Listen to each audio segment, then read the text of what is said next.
মা ফাতেমা জোহরা রাদিয়াল্লাহু তাআলা আনহা বাবা মা করে কাছে গিয়ে নিজের মার বাপ যে মুখে হাত দেয় খাদিজার বাপ যে আপনার তাকে দেখেন রে বাবা তার মুখ দিয়ে বাপ যে আপনার ফেনা উঠে গিয়েছে খাদিজা বাপ যে কোনো সাড়া দেয় নাই আল্লাহ রাসূলের কলিজা টুকরা বেটি মা ফাতেমা জোহরা রাদিয়াল্লাহু তাআলা আনহা উনি নিজের মাকে রেখে দিয়াও সোজা তার আব্বার কাছে নবীজির কাছে দৌড়ে চলে গেলেন আল্লাহর দরুদ নবী জনাবে মুহাম্মদ রাসূলুল্লাহ সাল্লাল্লাহু তাআলা আলাইহি ওয়াসাল্লাম আবার নবীজি মসজিদে নববীতে সেই সময় বাপ যে নামাজ পড়ছিলেন হযরতে আপনার ফাতেমা মসজিদে যাওয়ার পর সালাম দিয়ে বলেন আব্বা আমার মনে হয় এতক্ষণ আমার মা বেঁচে না হিজরত করে চলা গো ওই হুকুমে খোদার ওই রাতারাতি চলেন নবী রাতারাতি চলেন নবী সোনার মদিনায় আর মদিনা যাইতে নবী যে হলেন রওয়ানা নবী বলেন হযরত আলী আমার বিছানায় শুয়ে যাও গো ওই তোমারে বলে হযরত আলী শুয়ে গেলেন হযরত আলী শুয়ে গেলেন নবীর বিছানায় আর মদিনা যাইতে নবী যে হলেন রওয়ানা সৈয়দে আলম নবীজি সৈয়দে আলম নবীজি শাহে মদিনা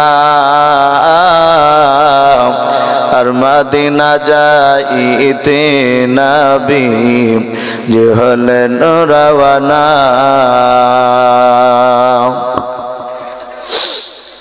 ভাই সবাই আমরা প্রাণ ভরে মহব্বতে উচ্চ আওয়াজে একবার দুরূদ ইব্রাহিমটা পড়ে নি আল্লাহুম্মা সাল্লি আলা মুহাম্মাদি ওয়া আলা আলি মুহাম্মাদ কামা সাল্লাইতা আলা ইব্রাহিম ওয়া আলা আলি ইব্রাহিম ইন্নাকা হামিদুম মাজিদ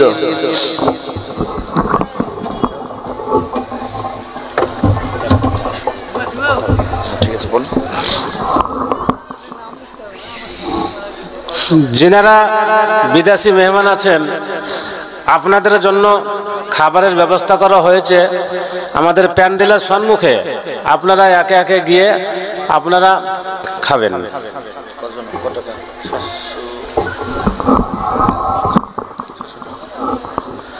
একজন বেনামিতে তার শাশুড়ি মা মারা গিয়েছে তার উদ্দেশ্যে করে 600 টাকা দিয়েছে আল্লাহ রাব্বুল আলামিন তার 600 টাকা দানের বদলতে তার শাশুড়ি মার কবর আযাবকে maaf করুন বলুন আল্লাহুম্মা আমিন তো ভাই যাই হোক দরুদটা সম্পূর্ণ হয়নি আরেকবার আমার সঙ্গে পড়েন আল্লাহুম্মা সাল্লি আলা মুহাম্মাদি ওয়া আলা আলি মুহাম্মাদ কামা সাল্লাইতা আলা ইব্রাহিম ওয়া আলা আলি ইব্রাহিম ইন্নাকা হামিদুম মাজিদ আল্লাহুম্মা বারিক আলা মুহাম্মাদি ওয়া আলা আলি মুহাম্মাদ কামা বারাকতা আলা ইব্রাহিম ওয়া আলা আলি ইব্রাহিম ইন্নাকা হামিদুম মাজিদ সাল্লাল্লাহু তাআলা আলাইহি ওয়াসাল্লাম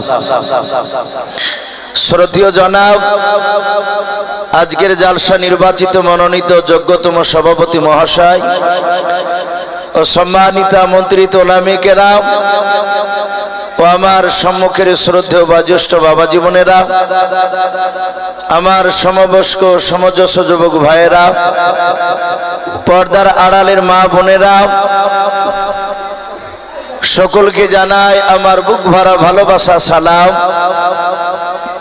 আসসালামু আলাইকুম ওয়া রাহমাতুল্লাহি ওয়া বারাকাতুহু।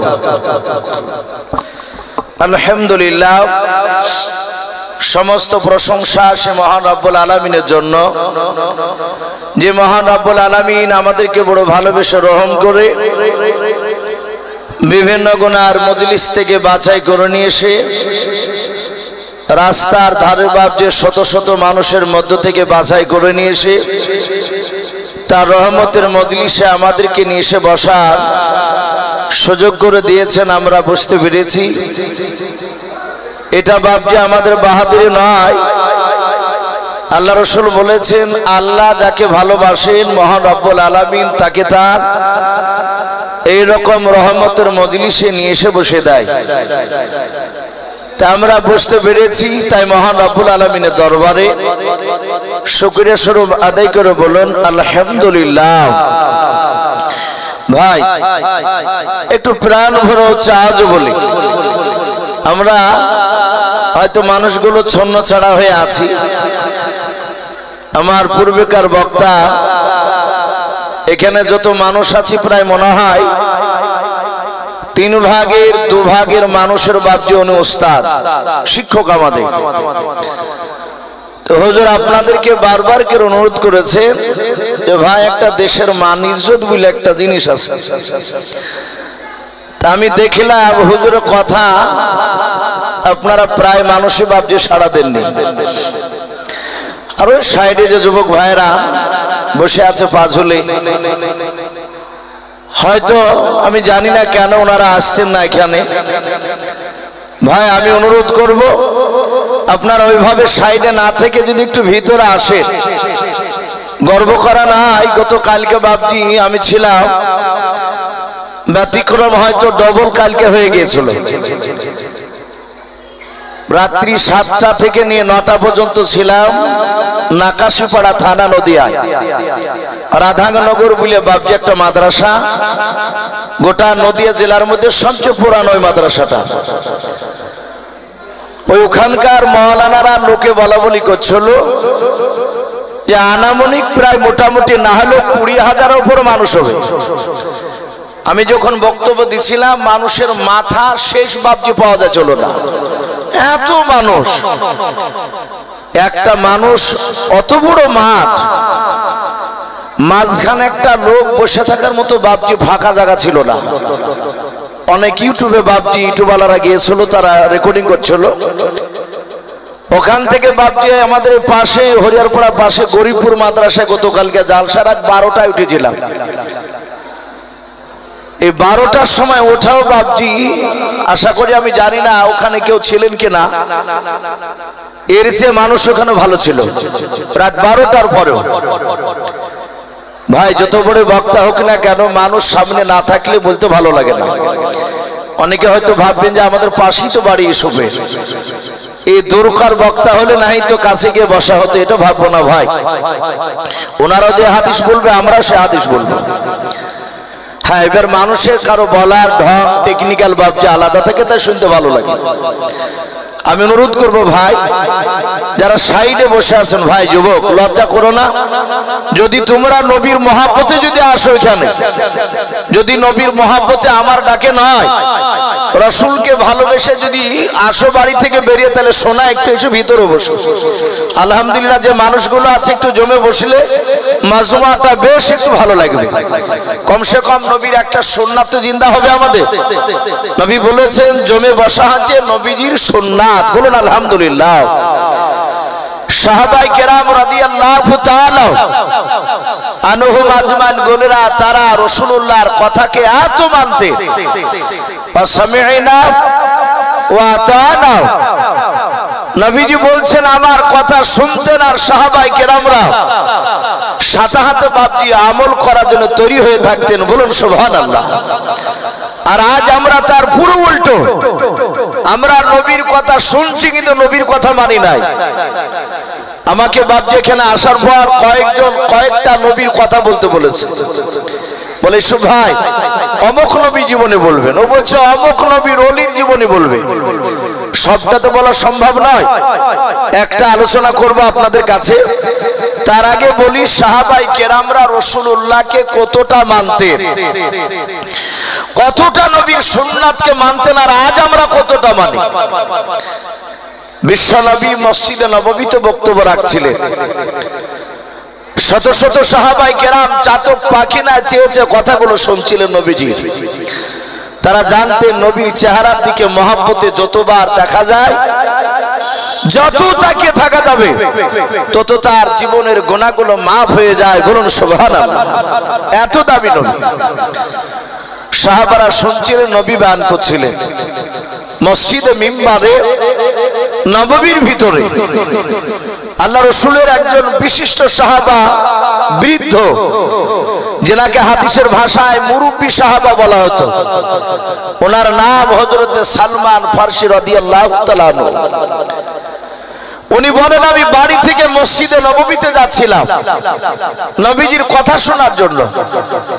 আমি আগে আগে হেঁটে হেঁটে যাচ্ছিলাম, আমি দেখলাম আমার বেশ হাত কুড়ি আগে আরেকজন সাহাবা, যিনার নাম হযরত উরাইকা রাদিয়াল্লাহু তাআলা আনহু বলে নাম, উনিও আগে আগে হেঁটে হেঁটে যাচ্ছিলেন।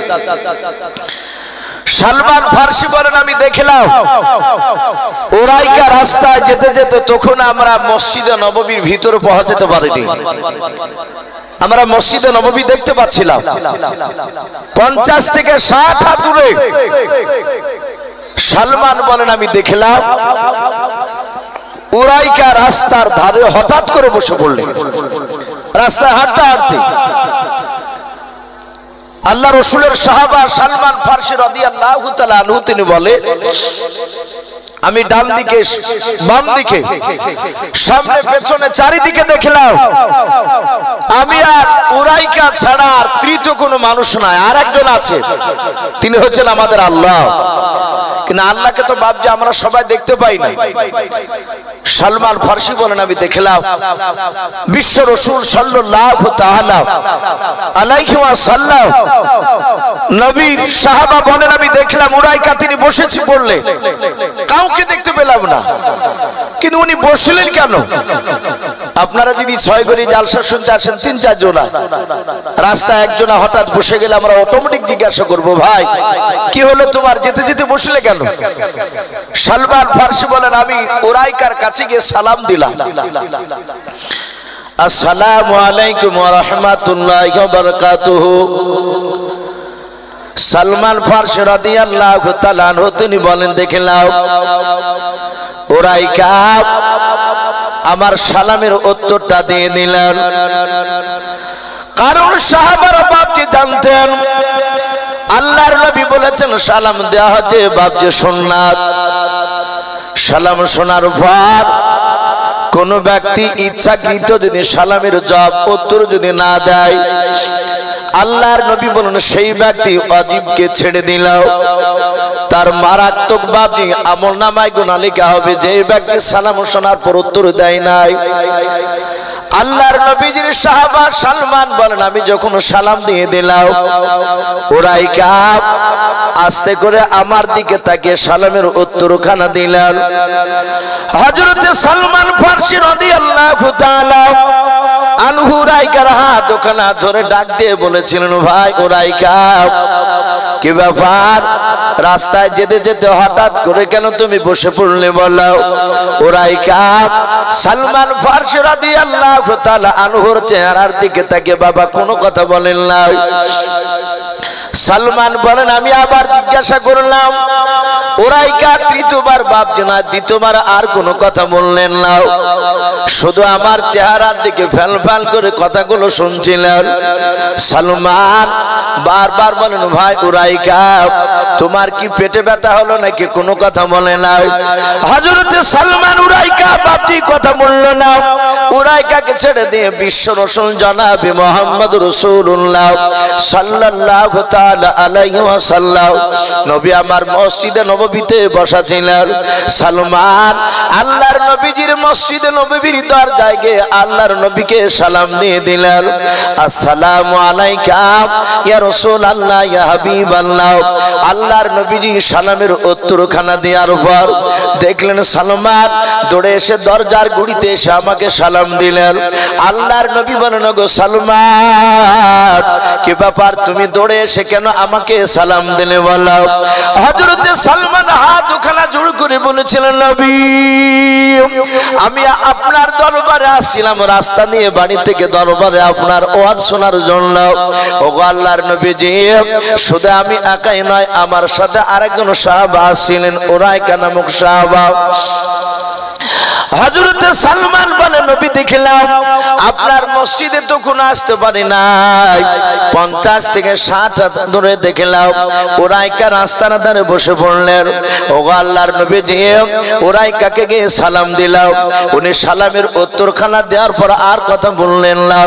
কয়েকবার জিজ্ঞাসা করলাম, ভাই উরাইকা তোমার কি হয়েছে বলো? উরাইকা কথা বলে না। ওগো আল্লাহর দরুদ নবী গো, মসজিদে নববীতে অনেকগুলো সাহাবা দেখতে পাওয়া যায় বলে। হ্যাঁ, আল্লাহ রাসূলকে ডাক দিয়ে বলে, নবী অনেকগুলো সাহাবা রয়েছে, তার মধ্যে থেকে একজন সাহাবার মারফতে আপনি উরাইকাকে ডেকে নিয়ে আসুন। আমার মনে হয় এখনো উরাইকা রাস্তার ধারে বসে আছে। আল্লাহর নবী দরুদ নবী জনাবে মুহাম্মদ রাসূলুল্লাহ সাল্লাল্লাহু তাআলা আলাইহি ওয়াসাল্লাম আল্লাহর নবী বললেন, ওগো সালমান শুনে নাও, আমি আমার মসজিদে নববীর ভিতরকার অন্য কোন সাহাবাকে হুকুম করব না। আমি পয়গম্বর রাসূল তোমাকে বললাম, সালমান যাও গিয়ে হযরত উরাইকাকে আমার নাম করবা। নবী ডাক দিয়েছে দেখে ভাও, রাসূলের নাম করলে উরাইকা আর বসে থাকতে পারবে না। হযরত সালমান ফারসি আর কোনো কথা না বলে নবীর হুকুম পার সাদাত বাপ জামার পেছন ঘুরে দৌড়াতে শুরু করলেন। আল্লাহর নবীর সালমান ফারসি বলেন, আমি দেখলাম উরাইকা রাস্তার ধারে বাপ যে বসে আছে। আল্লাহর নবীজির সাহাবা সালমান ফারসি রাদিয়াল্লাহু তাআলা আনহু দ্বিতীয়বার গিয়ে বাপি সালাম দিলেন, আসসালামু আলাইকুম ওয়া রাহমাতুল্লাহি ওয়া বারাকাতুহু। উরাইকা সালামের উত্তরখানা দিয়ে দিলেন। আল্লাহর নবীজির সাহাবা সালমান বলেন, উরাইকা আমি তোমাকে এবার দ্বিতীয়বার ব্যক্তিগত ডাকতে আসে নাই রে ভাই। এই উরাইকা আল্লাহর নবী জনাবে মুহাম্মদ রাসূলুল্লাহ সাল্লাল্লাহু তাআলা আলাইহি ওয়াসাল্লাম তোমাকে ডাক দিয়েছে। হযরত সালমান বলে, যখন নবীর নাম করলাম উরাইকা আর বসে থাকলো না, চট করে দাঁড়িয়ে গেল। দাঁড়িয়ে যাওয়ার পর হযরত উরাইকা ডাক দিয়ে বললেন, ভাই সালমান তাড়াতাড়ি বলুন ভাই, কেন তুমি আমাকে ডাক দিতেছো? বলে নবী ডাক দিছে। বলে নবী যে বাড়িতে আছে না মসজিদে নববীতে আছে। আল্লাহর নবীর সাহাবা সালমান বলে, যখন বললাম মসজিদে নববীতে আছে, হযরত উরাইকা আর দাঁড়িয়ে থাকতে পারলেন না, সোজা দৌড়ে গিয়ে মসজিদে নববীর দরজায়। সালমান ফারসি বলেন, আমি উরাইকার পেছন পেছন দৌড়ে চলে গেলাম। উরাইকা নবীজির কাছে গিয়ে বললেন, হুজুর আপনি আমাকে কেন ডাক দিলেন বলেন? উরাইকা নবীজিকে সালাম দিলেন। আল্লাহর নবী সালামের উত্তর দিয়ে বলেন, ওগো উরাইকা তুমি আমার দরবারে আস্তে আস্তে রাস্তায় কেন বসে গিয়েছিলে বলো? উরাইকা সঙ্গে সঙ্গে নবীর দিকে ইশারা করে বলছেন, হুজুর আমার কিছু হয় নাই। আল্লাহর নবী বলেন, ওগো উরাইকা তাড়াতাড়ি বলো তোমার কি হয়েছিল, কেন বসে গিয়েছিলে বলো? উরাইকা উনি জানেন নবীর দরবারে যদি চিৎকার করে কথা বলা যায় কিয়ামতের ময়দানে জান্নাত পাওয়া যাবে না। বলুন সুবহানাল্লাহ। সাহাবারা ভাবছে যেই দিনকে আল্লাহ রাসূলের মুখ থেকে আল্লাহ কোরআন পাকে বলেছেন, হে নবী আপনি বলে দেন, যখন আপনি সাহাবাদের সামনে আলোচনা করবেন তখন আমার বান্দা বান্দীরা আপনার সামনে এমন ভাবে কথা বলবে, ওগো নবী গো আপনার গলার আওয়াজে চেয়ে জানো কোন সাহাবার কোন সাহাবিয়ার যেন গলার আওয়াজটা উঁচু জানা না হয়। সেদিন থেকে সাহাবায়ে কেরামরা নবীর দরবারে বাবা কথা বলতে আপনার ভয় পেতেন। হযরত উরাইকা তিনি মনে মনে ভাবছিলেন, যদি কথা বলতে গিয়ে যদি বেয়াদবি হয় সঙ্গে সঙ্গে হাতে ইশারা করে আঙ্গুল দিয়ে বলছেন, হুজুর আমার কিছু হয় নাই। নবী বললেন, উরাইকা কেন তুমি রাস্তায় আস্তে আস্তে বসে গিয়েছিলে বলো? উরাইকা আস্তে করে বলছেন, নবী আপনি আমাকে বসতে বলেছিলেন, তাই আমি রাস্তার ধারে বসে গিয়েছিলাম। বলুন সুবহানাল্লাহ। কোন উত্তর নাই, শুধু ওইটাই উত্তর। বলে, হুজুর আপনি যে আমাকে বসতে বললেন। আল্লাহ রাসূল সাল্লাল্লাহু তাআলা আলাইহি ওয়াসাল্লাম মসজিদে নববীর মিম্বারে বাপজি বসা ছিলেন। সাহাবা উরাইকার কথা শুনে নবী বাপজি দাঁড়িয়ে গেলেন। দাঁড়িয়ে যাওয়ার পর বললেন, আই উরাইকা, তুমি যে আমার দরবারে আসছিলা এটা আমি জানতাম না। আমরা জানি অদৃশ্যের খবর সারা পৃথিবীর মধ্যে, আসমান জমিনের মধ্যে বাপজি একজন ব্যক্তি, তিনি গায়েবের খবর জানতেন। অদৃশ্যের খবর তিনি হচ্ছেন আমার আল্লাহ। জোরে বলুন সুবহানাল্লাহ। নবী রাসূলরা বাপজি অদৃশ্যের খবর অতটাই দিতে পারতেন যতটা আল্লাহ রাব্বুল আলামিন সম্রাট জিবরিলের দ্বারা নবী রাসূলকে জানাতেন, তার বাইরে নয়। নবী ডাক দিয়ে বলছেন, ওরে উরাইকা, আমি জানতাম না যে তুমি আমার দরবারে আসছিলা। বলে, হুজুর আপনি যে আমাকে বসে বললেন। আল্লাহ রাসূল বলেন, আমি তোমাকে বলি নাই। মসজিদে নববীর ভিতরকার একজন সাহাবা মাহফিলের মাঝ থেকে দাঁড়িয়ে গিয়েছিল। আমি সেই সাহাবাকে লক্ষ্য করে বলেছিলাম, সাহাবা বসো। উরাইকা বলছেন, হুজুর আপনার সাহাবা তো আমি, উনিও সাহাবা আমিও সাহাবা। আপনি তো নাম ধরে বলেন নাই। আপনি যখন ভিতরকার সাহাবাকে বসে বললেন, আর আপনার গলার আওয়াজটা 50 থেকে 60 হাত দূরে, আমি মসজিদে নয় রাস্তা দিয়ে আসছিলাম, আর ওই সময় আপনার গলার আওয়াজ আমার কর্ণ কহরে পৌঁছে গিয়েছিল, আর আমি ওখানে বসে গিয়েছিলাম। জোরে বলুন সুবহানাল্লাহ। বাপজি শুধু এই কথাটা রাত্রিবেলা বিছানায় শোয়ার পরে একটু বালিশে মাথা লাগিয়ে দিয়ে একটু সমীক্ষা করব, চিন্তা করব যে রাসূলুল্লাহর সাহাবারা বাপজি নবীকে কতটা মানতে, আর আজ আমরা কতটা ভালোবাসি।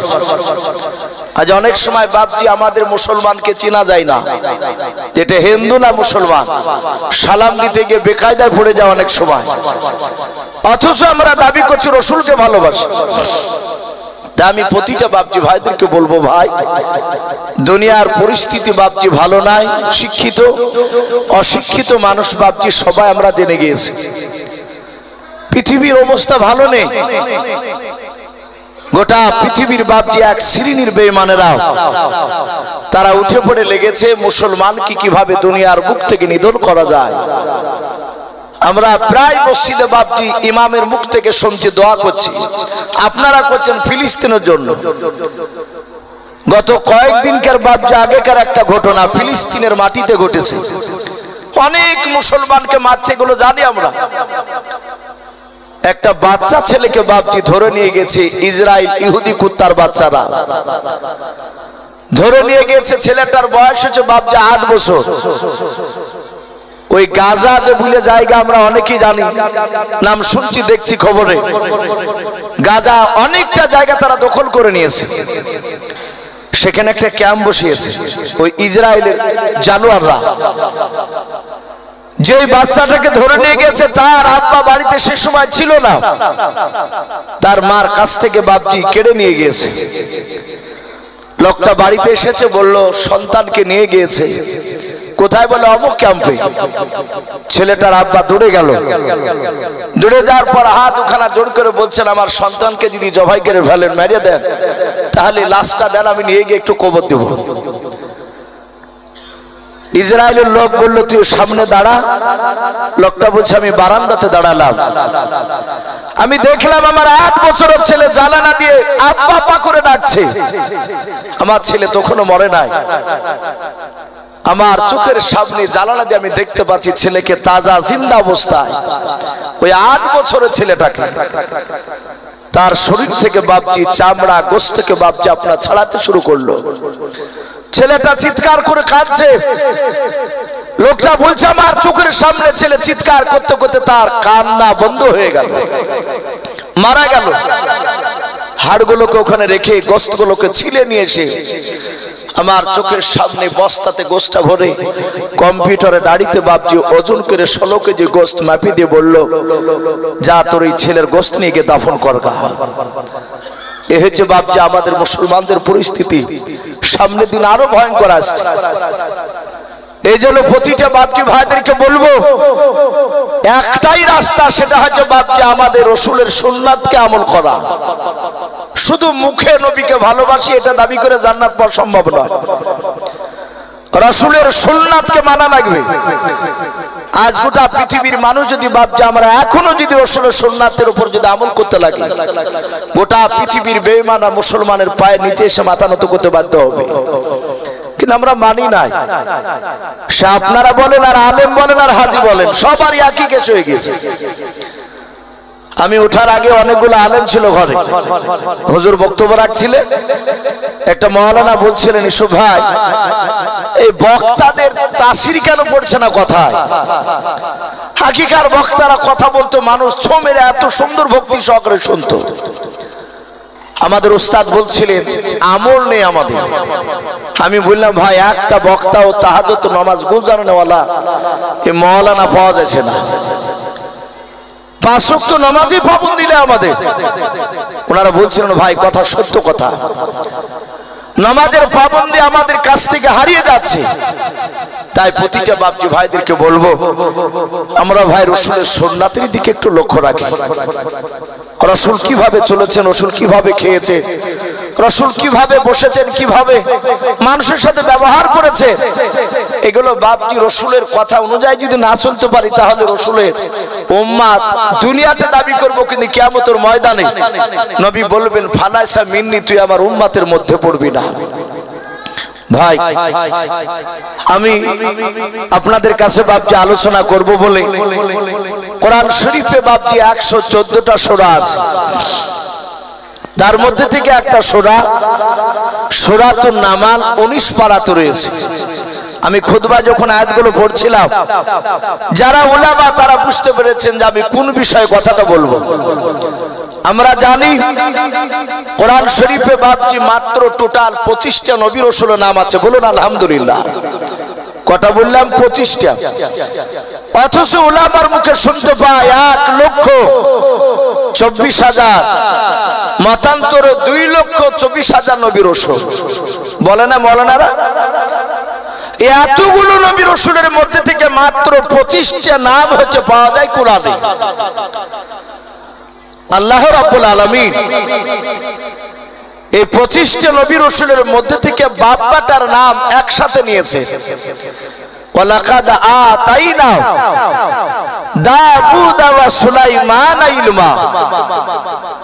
এখানে দাউদ নবী আর সুলাইমান আলাইহিস সালামের নাম এসেছে। আল্লাহ নিজে বলছেন, আমি দাউদ নবী তার সন্তান সুলাইমান আলাইহিস সালামকে আমি অনেক ইলম, তাদেরকে জ্ঞান আমি দান করেছিলাম। বলুন আলহামদুলিল্লাহ। ওনাদের জ্ঞান কতটা দান করেছিলেন? কোরআন শরীফে তাফসীরে মারিফুল কোরআন এসেছে, হযরতে দাউদ আলাইহিস সালামকে আল্লাহ রাব্বুল আলামিন সবচেয়ে একটা বড় মুজিজা দিয়েছিলেন। সেটা মুজিজা হচ্ছে ওনার এই হাতটা বাপজি লোহাতে ঠেকলে সে যত কুইন্টালি মোটা লোহার রড হোক না কেন, লোহাতে এমনি করে বিসমিল্লাহ বিলা হাত দিলে লোহাটা আটার মতো বাপজি নরম হয়ে যেত। বলুন সুবহানাল্লাহ। এটা ছিল দাউদ নবী আলাইহিস সালামের সবচেয়ে বড় মুজিজা। উনি হাত দিয়ে দিয়ে লোহাকে টেনে টেনে যা ইচ্ছা তাই তৈরি করতেন।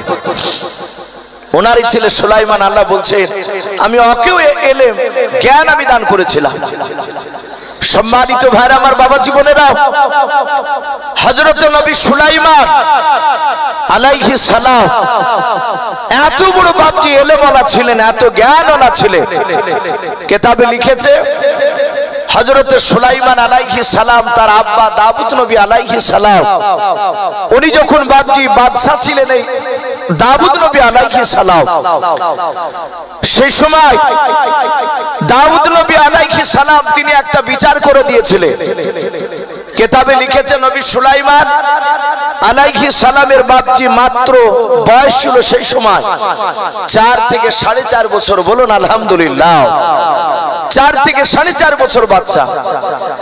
কিতাবে আরো লিখেছে নবী সুলাইমানের জামানায় মানুষ বয়স পেত 250, 300, 400 বছর পর্যন্ত। এই নবী সুলাইমান আলাইহিস সালাম তিনি পাড়া ছেলেদের সাথে বাপজি বাড়ির সামনে খেলাধুলা করছিলেন। খেলাধুলা করতে করতে হঠাৎ করে সুলাইমান আলাইহিস সালাম তিনি বাচ্চা ছেলে দেখলে দুটো মেয়েতে বাপজি তারা একটা বাচ্চাকে কোলে করে নিয়ে দুজনাতি বাচ্চাটাকে ধরে, ও বলছে আমার বাচ্চা, ও বলছে আমার বাচ্চা। এরা দুজনায় ঝগড়া করতে করতে করতে করতে সুলাইমান তিনি দেখলে তার আব্বা দাউদ নবী আলাইহিস সালামের ঘরের দিকে চলে গেলেন। হযরতে সুলাইমান ওনার আব্বার কাছে যেতে দেখে উনি আবার খেলাধুলা শুরু করে দিলেন। বেশ কিছুক্ষণ পর সুলাইমান দেখলে যেই মেয়ে দুটো বাপজি ঝগড়া করতে করতে গেল, ওই মেয়ে দুটো তার মধ্যে একটা মেয়েতে বাপজি বাচ্চাকে কোলে করে নিয়ে সোয়াগ করছে, সন্তানকে গালে মুখে চুমা দিচ্ছে। আনন্দ করতে করতে বাপজি বাচ্চাটা নিয়ে সেই বাচ্চার মা কোলে করে নিয়ে হাসতে হাসতে চলে যাচ্ছে।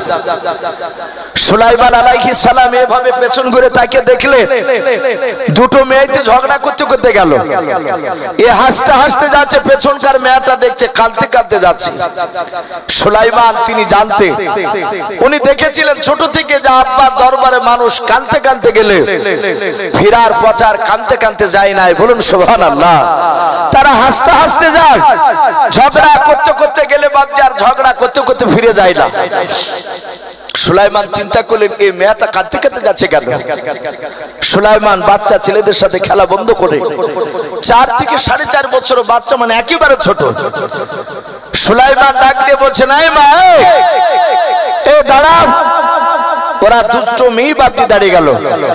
যে কোলে বাচ্চা নিয়ে হাসছিল সে দাঁড়ালো, যে কাঁদতে কাঁদতে যাচ্ছিল সেও দাঁড়িয়ে গেল।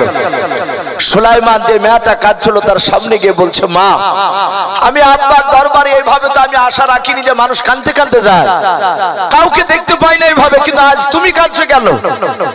যে মেয়েটা কাঁদছিল সে মেয়েটা বলল, তোর নাম কি? সে জানে না যে ইনি দাউদ নবীর সন্তান। সুলাইমান বললেন আস্তে করে, আমার নাম সুলাইমান। উনি যে নবী তা মানুষ তো জানে না। সুলাইমান তখন যে নবী হবেন সুলাইমানও জানেন না। সুলাইমান আলাইহিস সালাম বলেন আমার নাম সুলাইমান। ডাক দিয়ে বলল তুই তো খেলাধুলা করছিস এখানেই? বলে হ্যাঁ। তাহলে নিশ্চয় তোর দাউদ নবী কে হয় সম্পর্কে? সুলাইমান বললেন উনি আমার আব্বাজান হয়। যখনই আব্বাজান বললো সাথে সাথে মেয়েটা আরো চিৎকার করে কেঁদে উঠে বলল, এই সুলাইমান, তোর আব্বা আমার ন্যায্য বিচার করে দিতে পারেনি। কিয়ামতের ময়দানে যেদিন লক্ষ লক্ষ নয় কোটি কোটি মানুষের সমাগম হবে, সেই দিন তোর আব্বার কলার খানাকে জামা ধরবো, ধরে টানতে টানতে নিয়ে গিয়ে আল্লাহর দরবারে গিয়ে তোর আব্বার বিরুদ্ধে আমি মামলা দায়ের করে দেবো, বিচার দিয়ে দেবো। সুলাইমান আলাইহিস সালাম তার আব্বার কলার ধরে জাহান্নামে নয় আল্লাহর কাঠগড়ায় বিচার দিব বলেছে। আর সাথে সাথে সুলাইমানের 2 চোখের কোনা দিয়ে পানি ঝরতে লাগলো, কাঁদতে লাগলো। মেয়েটা বলে তুই কাঁদছিস কেন? ডাক দিয়ে বলেছিল মা, তুমি আমার আব্বার বিরুদ্ধে বিচার দেবা নাও। বলে সুলাইমান, তোর আব্বা তো ন্যায্য বিচার করে দিতে পারে না, আমি বিচার দেব। হযরত সুলাইমান ডাক দিয়ে বলেছিল মা, আমার আব্বা তোমাদের এমন কোন বিচারটা ন্যায্য করে দিতে পারে না, একটু খুলে বলো। মেয়েটা ডাক দিয়ে বলেছিল বাবা সুলাইমান, তোকে বলে আমার কি লাভ? বলে যদি একটু উপকার করে দিতে পারে, লাভ করে দিতে পারে বলো। যেই মেয়েটা কান্না করতে করতে যাচ্ছিল ওই মেয়েটা ডাক দিয়ে বলেছিল সুলাইমান ওই যে পাশে মেয়েটা বাচ্চা কোলে করে নিয়ে হাসতেছে বলে হ্যাঁ হাসতে হাসতে যাচ্ছিল তুমি বারণ করলে তাই দাঁড়িয়ে গিয়েছে আর যাই না ওরে সুলাইমান ওই মেয়েটার কোলে যে বাচ্চা আছে ওই বাচ্চাটা হচ্ছে আমার সন্তান সুলাইমান বলল মা তোমার সন্তান তো মেয়েটার কোলে কেন বলে বেটা ওটাই তো তোমার আব্বা বিচার করে দিতে পারে না হযরত সুলাইমান বলল মা খুলে বলো ব্যাপারটা একটু ভালো করে খুলে বলো বাচ্চা মেয়েটা কেমন করে ফেলে বলো বলে বাবা সুলাইমান আমি বাচ্চা কোলে করে নিয়ে আমি মরুভূমির ময়দানে পাড়ি দিয়েছিলাম উত্তপ্ত বালু রাশি দিয়ে যখন হেঁটে যেতে যেতে যেতে শরীর ক্লান্ত হয়েছিল আমি একটা গাছের ছায়া তলে শুয়ে গিয়েছিলাম আমার পেছনে মেয়েটা হেঁটে হেঁটে যাচ্ছিল ওই মেয়েটা আমার বাচ্চাটার পাশে গিয়ে শুয়ে পড়ল আমি নিদ্রা চলে গিয়েছিলাম রে বাবা ওই মেয়েটা ঘুমিয়ে গিয়েছিল আমার যখন ঘুম ভেঙে গেল আমি কলিজার টুকরা সন্তানকে কোলে নিয়ে নিলাম ওই মেয়েটার ঘুমটা ভেঙে গেল ঘুমটা ভেঙে যাওয়ার পর আমার সন্তানের ডান হাতখানা চেপে ধরলাম আমি বললাম বোন তুমি আমার বাচ্চার কেন হাত ধরলে বললাম ওই মেয়েটা ডাক দিয়ে বলেছিল বোন এই বাচ্চা আমার তুমি আমার বাচ্চা কেন কোলে নিলে বললাম ওরে সুলাইমান দুজনায় দাবি শুরু করে দিলাম এই বাচ্চাটাকে নিয়ে আমি বললাম আমার বাচ্চার মেয়েটা মিথ্যা করে বলছে ওর বাচ্চা দুজনার ঝামেলা মীমাংসা কেউ করতে পারলো না ওই মেয়েটা ডাক দিয়ে বলেছিল বল এভাবে ঝামেলা করে মীমাংসা আসা যাবে না চলো আমাদের দেশে দাউদ নবী আলাইহিস সালাম বলে একজন বিরাট বড় নবী রাসূল আছেন উনি বড় বাদশা আছে ওনার দরবারে গিয়ে আমাদের ঘটনাটা বলবো নিশ্চয় দাউদ নবী আলাইহিস সালাম ন্যায্য বিচার করে দেবে ওরে বাবা সুলাইমান মেয়েটা আমার সঙ্গে সঙ্গে চলে গেল তোমার আব্বার কাছে গিয়ে বিচারটা দিয়ে দিলাম তোমার আব্বা বিচার করলো বাবা এই মেয়েটা অভিনয় করে কান্না করেছিল তোমার আব্বা ধরতে পারে না তাই তোমার আব্বা এই বাচ্চাটা পাওনা করে দিয়েছে ওই মেয়েটা আমার প্রকৃতি বাচ্চা আমাকে পাওনা করে দিল না এটাই তোমার আব্বা ন্যায্য বিচার করতে পারে না রে মা বাপ এই কারণে কিয়ামতের ময়দানে তোমার আব্বার বিরুদ্ধে বিচার দিব হযরত সুলাইমান ডাক দিয়ে বললেন মা আমার আব্বার বিরুদ্ধে বিচার তোমাকে দিতে দেব না সোলা আমি আব্বার কাছে নিয়ে যাব বলে কেন নিয়ে যাবা বলে আমি আব্বাকে আবার পুনরায় বিচারটা চিন্তা ভাবনা করে করতে বলবো আমার মনে হয় আব্বা চিন্তা ভাবনা করে বিচারটা করে ন্যায্য বিচার হয়ে যাবে বলো তোমরা মেনে নেবে কি নাও যেই মেয়েটা কাঁদতে কাঁদতে যাচ্ছিল মেয়েটা বলো সুলাইমান আমি রাজি আছি আর যে মেয়েটা হাসতে হাসতে যাচ্ছিল মেয়েটা বললো সুলাইমান তোমার আব্বা একবার বিচার কেন 100 বার বিচার করলে আমি মানতে রাজি আছি কারণ মেয়েটা জানতো নবীরা জবান দিয়ে বাপজি যেটা বের করে সেটা আর উল্টাই নাও যতবার বিচার করবে বাচ্চা আমার পাওনা করে দেবে হযরত সুলাইমান মেয়ে দুটোর বাপজি হাত ধরে টেনে টেনে টেনে টেনে টেনে টেনে দাউদ নবী আলাইহিস সালামের দরবারে নিয়ে যাচ্ছেন হযরত দাউদ নবী আলাইহিস সালাম রাজ দরবার থেকে সিংহাসন থেকে বসে তাকে দেখলেন বাবা যে মেয়ে দুটোর বিচার করে দিয়েছিলেন ওই মেয়ে দুটোকে আমার কলিজার টুকরা সন্তান সুলাইমান হাত ধরে কেন টেনে নিয়ে আসছে আবার দাউদ নবী মনে মনে ভাবলেন মনে হয় বিচারের মধ্যে আমার গড়বড়ি হয়ে গিয়েছে কেন আমার ছেলে সুলাইমান টেনে নিয়ে আসে আবার সুলাইমান উনি মনে মনে চিন্তা করলেন আল্লাহ আমি গিয়ে যদি বলি আব্বা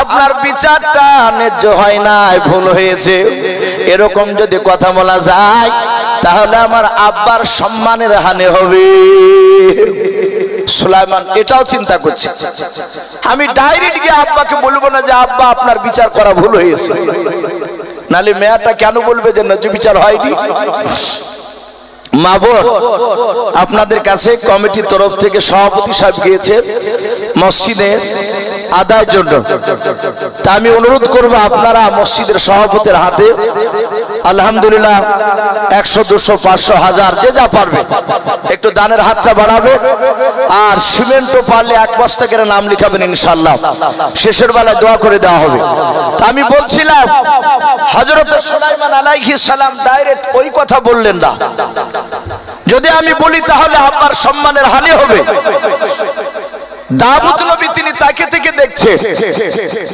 সুলাইমান হাতখানা এইভাবে জোর করলেন ছোট্ট বাচ্চা ছিল 4 থেকে 4.5 বছরের বাচ্চা সুলাইমান হাত ওখানে জোর করে বলেছিল আব্বা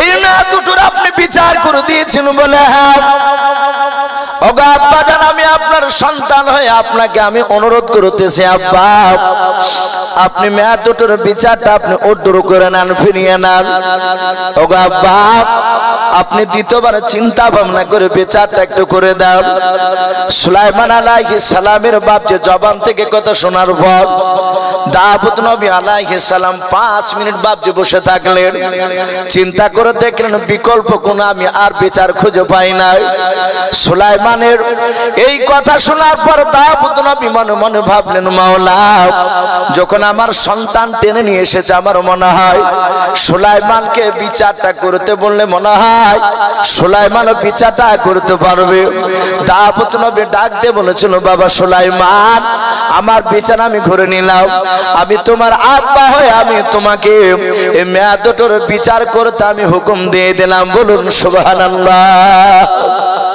সুলাইমান 4 বছরের ছেলে হাসছেন আর বলছেন আব্বা আমি বিচার করব বলে হ্যাঁ বলে বাবা তুমি বিচারটা করে দেখাও সুলাইমান আলাইহিস সালাম পেছন ঘুরে মেয়ে দুটোর দিকে লক্ষ্য করে বলছে ওগো মা আমার আব্বা বিচার করবেন আমাকে অনুমতি দিয়েছে আমি যদি তোমাদের বিচার করে দিই তোমরা কি মানবে যে মেয়েটা কাঁদতে কাঁদতে যাচ্ছিল সে ভাবলো যদি বাচ্চাটা আমার করে দেয় সুলাইমান ওই তো টেনে নিয়ে এসেছে আমাকে বললো বাবা আমি রাজি আছি আর যে মেয়েটা কাঁদতে কাঁদতে না হাসতে হাসতে যাচ্ছিল বাচ্চা নিয়ে সে চিন্তা করলো তার বাপ যখন বাচ্চা আমাকে পাওনা করে দিয়েছে তার সন্তান তার বাপের বিরুদ্ধে যাবে না এ সুলাইমান বিচার করলে আমাকে দিবে বাচ্চা মেয়ে দুটোতেই বললো বাবা রাজি আছে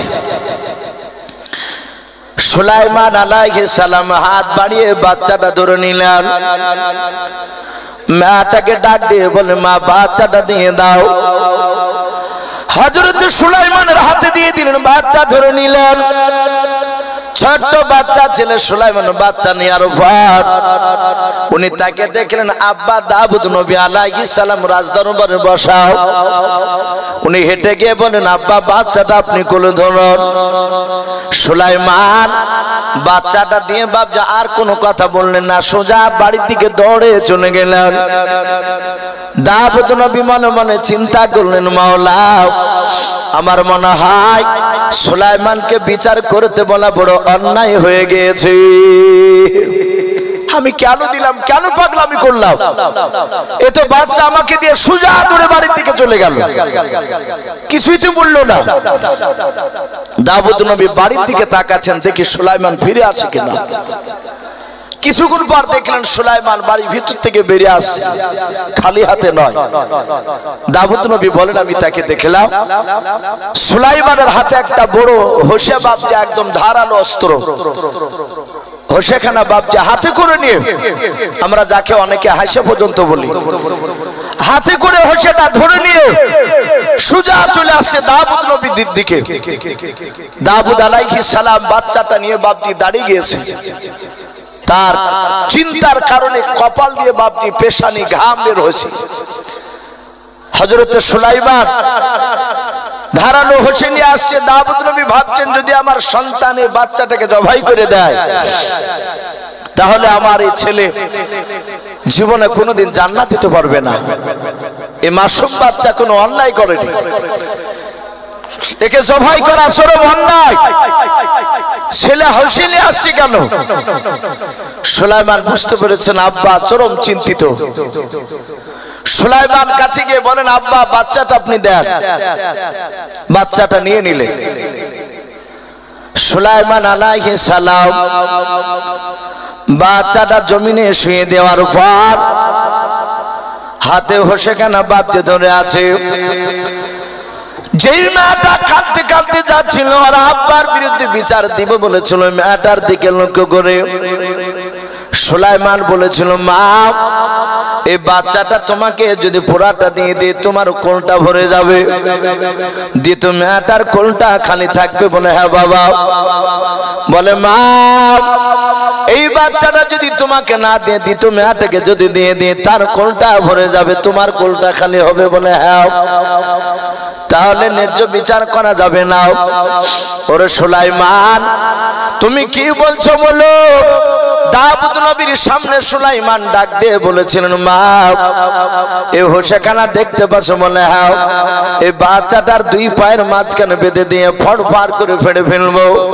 ওরে মা অর্ধেকটা তোমাকে দিব অর্ধেকটা তোমাকে দেব, দুজনার কোল ভরে যাবে। বলো বিচার নিবা কেন, ন্যায্য বিচার পাও কিনা বললাম। যেই মেয়েটা বাপকে হাসতে হাসতে যাচ্ছিল ওই মেয়েটা ডাক দিয়ে বলেছিল, সুলাইমান অধাদি করে জবাই করে দিলে আমি মেনে নেব তোমার বিচার। সুলাইমান হোসেখানা বেঁধে নিয়ে টান মারতে যাবে, আর ওই সময় হযরত সুলাইমান আলাইহিস সালাম তিনি দেখলেন যে মেয়েটা আল্লাহর দরবারে বিচার দিব বলেছিল, ওই মেয়েটা সুলাইমানের পা দুখানা জোরে ধরে বলেছিল, ওরে সুলাইমান তোমার আব্বার বিরুদ্ধে আমি বিচার দেব না রে বাবা, আমি ন্যায্য বিচার পেয়ে গেছি বাবা, আমাকে অর্ধেকটা দিও না, বাচ্চা জবাই তুমি করো না, পুরা বাচ্চাটাই ওই মেয়েটাকে দিয়ে দাও। সুলাইমান ডাক দিয়ে বললো, মা তুমি তো বিচার দিব বলেছো। বলে, আর বিচার দিব না বাবা, আমি বুঝে নিয়েছি, আমি ন্যায্য বিচার পেয়ে গিয়েছি। সুলাইমান আলাইহিস সালাম বলেন, মা কেন জবাই করতে দিব না? বলে, বাবারে অর্ধেকটা নিতে গেলে আমার কলিজার টুকরা সন্তান আর জিন্দা থাকবে না, সে মারা যাবে। আমি যদি না নিই পুরাটা দিলে কমসে কম জিন্দা তো থাকবে বাচ্চা। ওর কাছে বড় হওয়ার পর যখন রাস্তা দিয়ে হাঁটবে আমি সন্তানের দিকে আঙ্গুল দিয়ে ইশারা করে আমার নিজের দিলকে জানকে একটু সাবুর দিয়ে বুঝাতে পারবো, আল্লাহ এই বাচ্চাটা হেঁটে যাচ্ছে, বাচ্চাটা আমারই বাচ্চা। সুলাইমান হোসেখানা টান মেরে ফেলে দিয়ে বাচ্চাটা তুলে বললেন, আব্বা এই মেয়েটারই হচ্ছে প্রকৃতি বাচ্চা। দাউদ নবী আলাইহিস সালাম বললেন, বাবা তোমার এত মেধা এত বুদ্ধি আল্লাহ দিয়েছে। সুলাইমান মুচকে মুচকে হাসছে। কিতাবে লিখেছে বাপজি দাউদ নবীর হাতে একটা আংটি ছিল, ওই আংটিটা সুলাইমান আলাইহিস সালামের বাচ্চা অবস্থায় আঙ্গুলে ভরে দিলেন। আমি একটা ওয়াজ বহু জায়গায় করেছি বাপজি, দাজ্জালের একটা ঘটনা আমি আলোচনা করে অনেক ছেলেরা শুনে, তাতে একটা জানোয়ার বের হবে আমি বলেছিলাম দাজ্জালের পরপরে, সেই জানোয়ারটার নাম হবে দাব্বাতুল আরদ। ওই দাব্বাতুল আরদ ওই জানোয়ারটার দুই হাতে দুটো জিনিস থাকবে, তার ডান হাতে থাকবে মুসা আলাইহিস সালামের আশা মুবারক যে লাঠিটা মুসা নবী নিয়েছিলেন ওই লাঠিটা থাকবে জানোয়ারটার হাতে, আর ওই জানোয়ারটার হাতে থাকবে বাপজি বাম হাতে এই সুলাইমান আলাইহিস সালামের আঙ্গুঠিখানা। গোটা পৃথিবী ওই জানোয়ারটা ভ্রমণ করবে, প্রতিটা মানুষের কাছে গিয়ে বলবে কানু বি আয়াতিনা লা ইউকিনুন। সবারই কাছে মানুষের মতো কথা বলে বলবে, তোমাদের কাছে কি জাহান্নামের কথা শোনানোর মতো লোক আসেনি? তোমাদের কাছে কি আলেম ওলামা পৌঁছায়নি? এই বলবে বাপজি, আর তার একজনের কপালে লাঠি দিয়ে দাগ দিবে আর একজনের কপালে আংটি দিয়ে ইস্টা মারবে। তো সেই সুলাইমান আলাইহিস সালাম আল্লাহ বলছেন আমি এত ইলম এত জ্ঞান দান করেছিলাম, ওনাদের জীবনীতে এসেছে এই সুলাইমান আলাইহিস সালাম উনি গোটা পৃথিবীর তিনি বাদশা ছিলেন। বলুন আলহামদুলিল্লাহ। ইসলামের ইতিহাস বাপজি যারা পড়েছে তারা জানেন যে গোটা পৃথিবী বাপজি আপনার দাদাগিরি চালিয়েছিল মাত্র 4টা বাদশা। যেই সময় ওই 4টা বাদশার মধ্যে যে কোনো একটা বাদশা যখন রাজত্ব চালিয়েছিল ওদের মোকাবিলা করার মতন আর দ্বিতীয় কোনো বাদশা বাপজি ছিল না। গোটা পৃথিবীর বাদশা ছিল চারটা বাদশা, তার মধ্যে দুইটা বাদশা ছিল বাপজি বেঈমান, আর দুটো বাদশা ছিল বাপজি ইমানদার। যেই দুটো বেঈমান বাদশা ছিল তাদের নাম কিতাবে লিখেছে বখতে নাসার। নাম শুনেন নাই? বখতে নাসার একটা বেঈমান বাদশা গোটা পৃথিবীতে বাপজি সে দাদাগিরি চালিয়েছিল। দুই নাম্বার বাপজি আর একটা বেঈমান বাদশা, তার নাম কোরআন পাকে এসেছে নমরুদ। ইব্রাহিম আলাইহিস সালামের জামানায় যে কুখ্যাত বেঈমান বাদশা ছিল তার নাম ছিল বাপজি এই নমরুদ। এই নমরুদ গোটা পৃথিবীর দাদাগিরি চালিয়েছিল। এরা দুটো বেঈমান। আর যেই দুটো মুসলমান বাদশা ছিল গোটা পৃথিবীকে বাপজি শাসন করেছিলেন, তাদের মধ্যে বাপজি একটা মুসলমান বাদশার নাম ছিল জুলকারনাইন। একটু মহব্বতের নামটা বলেন, কি নাম বললাম? জুলকারনাইন। অনেকে বলেছেন উনি নাকি বাদশাহ সেকেন্দার ছিলেন। এই জুলকারনাইন গোটা পৃথিবী বাপজি আপনার বাদশা ছিলেন। দ্বিতীয় আরেকটা বাদশা ইমানদার, তিনি ছিলেন হযরতে সুলাইমান আলাইহিস সালাম। সম্মানিত ভাই আমার বাবাজি বোনেরা, এই সুলাইমান আলাইহিস সালাম উনি এত বড় বাদশা ছিলেন, কিতাবে লিখেছে উনি যে সিংহাসনে বসতেন স্টেজের রকম, উনি যে স্টেজের উপর বাপজি বসতেন সেই স্টেজের উপর বাপজি 6 লক্ষ চেয়ার আটত। বলুন আলহামদুলিল্লাহ। 6 লক্ষ চেয়ার, আর 6 লক্ষ চেয়ারে বাপজি আপনার 6 লক্ষ সৈন্য বসে থাকতো। নবী সুলাইমান আলাইহিস সালাম জিন আর মানুষ বাপজি 3 লাখ করে তার 24 ঘন্টা সিংহাসনে বসে থাকতো চেয়ারের উপরে।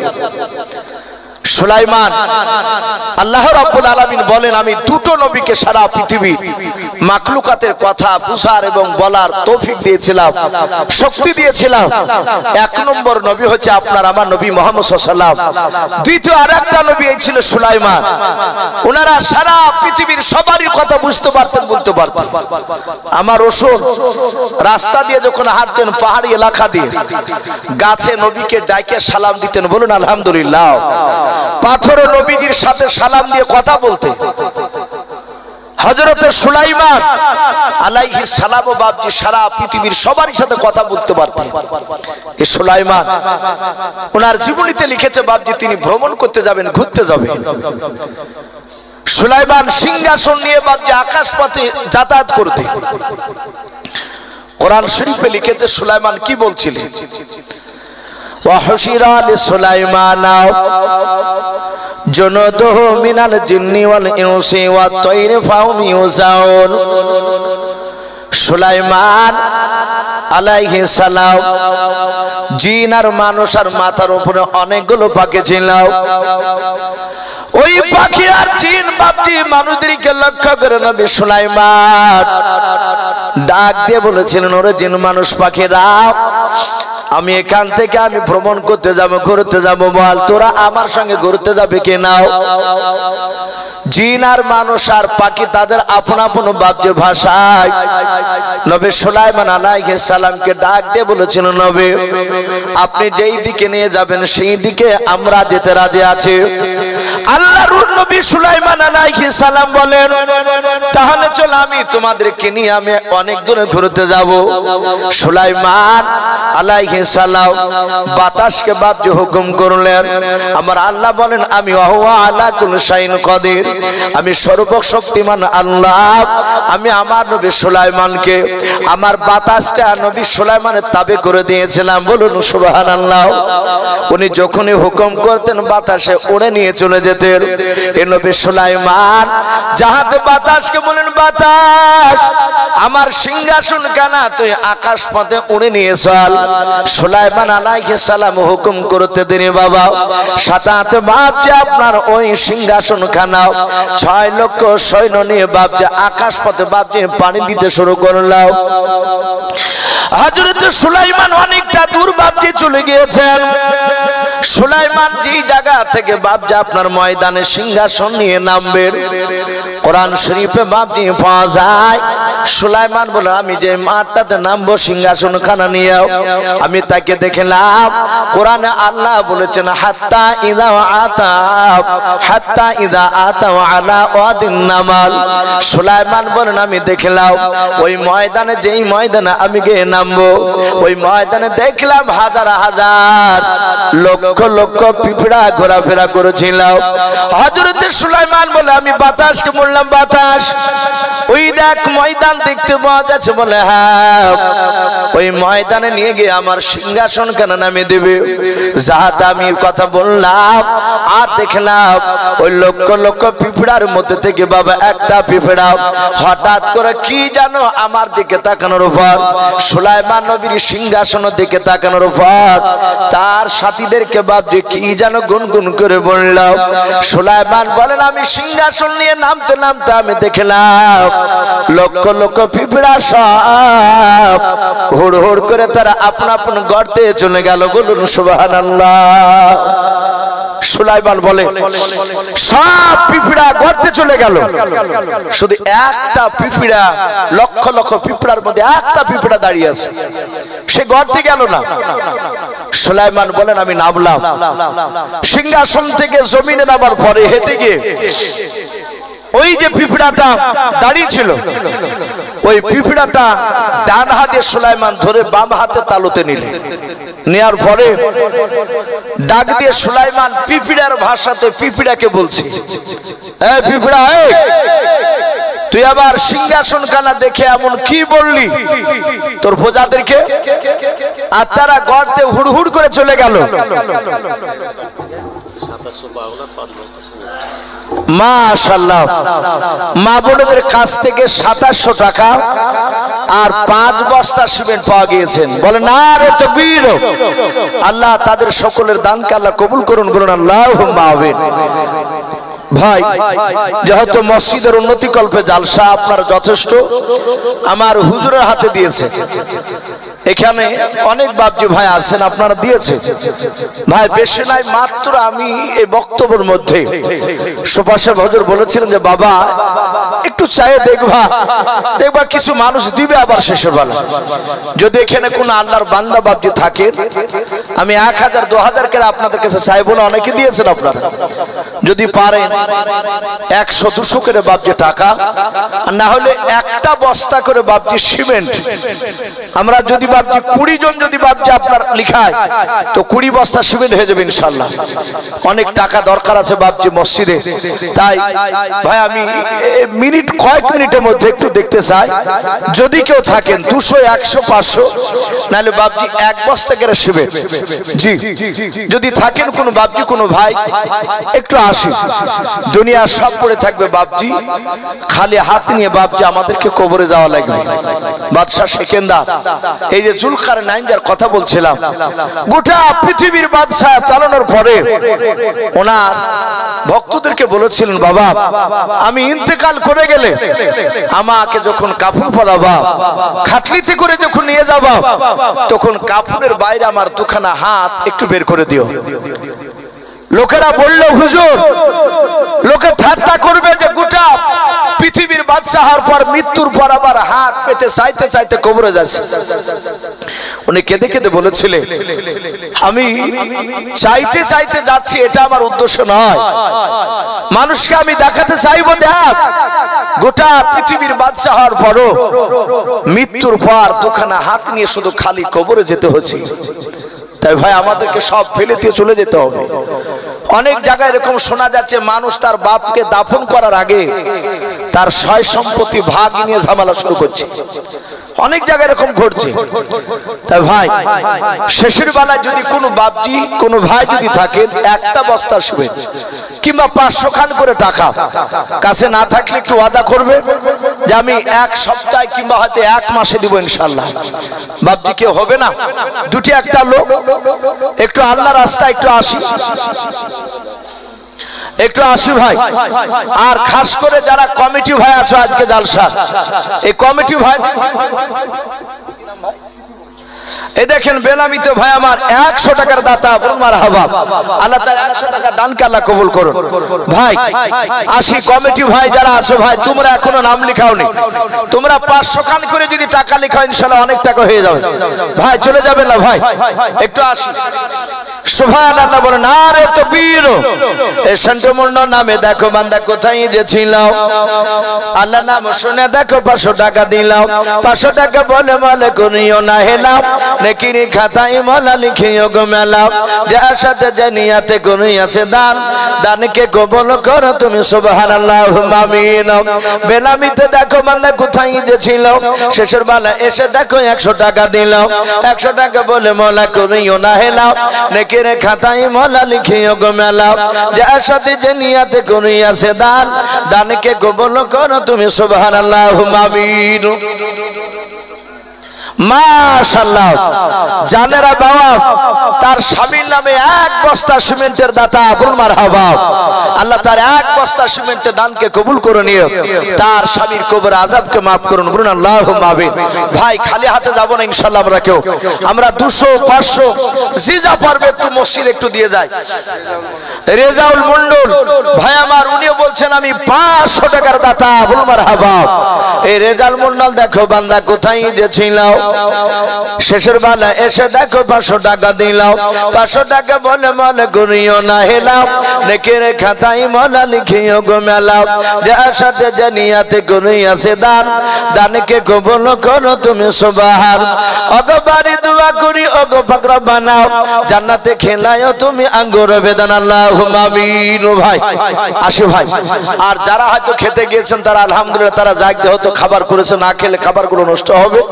ভাই আর কে হবে না ভাই, একটা কোনো বান্দা এখানে নাই ভাই যে আমি 2 বস্তা সিমনি দিব ইনশাআল্লাহ আল্লাহর ঘরকে তৈরি করার জন্য। জি একটু আসি। আর কমিটি ভাই, জালসার কমিটি ভাইদেরকে বলবো ভাই শোনা, তাহলে তোমরা কমসে কম না হলে 2 করে সিমেন্টের বস্তা লিখাও ভাই, 500 টাকা, আর না হলে 2 করে সিমেন্টের বস্তা আল্লাহর ঘরকে তৈরি করার জন্য। জি একটু আসি ভাই, আর কে হবে না ভাই আপনাদের মধ্যে থেকে, একটু আসি ভাই, আমরা বিরক্ত হব না। এই দেখেন প্রায় 12টা বাজতে চললো, আমার পরে এই জালসার প্রধান বক্তা তিনি আসবেন ইনশাআল্লাহ। ভাই দেরি না করে একটু তাড়াতাড়ি আসে, ঠিক টাইমে ওনাকে নিয়ে আসা হবে। যদি কোনো বাপজি কোনো ভাই থাকে, ভাই আদায় করতে গেলে হয়তো আপনাদের ওয়াজ হয়তো জান ভরে হয়তো শোনানো যায় না। মাশাআল্লাহ বলেন, আরে তাকবীর। আব্দুল কুদ্দুস ভাই আমার, উনি ওনার আব্বার জন্য 2 বস্তা সিমেন্টের দাতা, বলুন মারহাবা। আল্লাহ তার 2 বস্তা সিমেন্টের দানকে কবুল করে নিও। আল্লাহ তুমি তার আব্বার কবর আযাবকে তুমি maaf করে দাও, বলুন আল্লাহুম্মা আমিন। জি একটু তাড়াতাড়ি আসুন।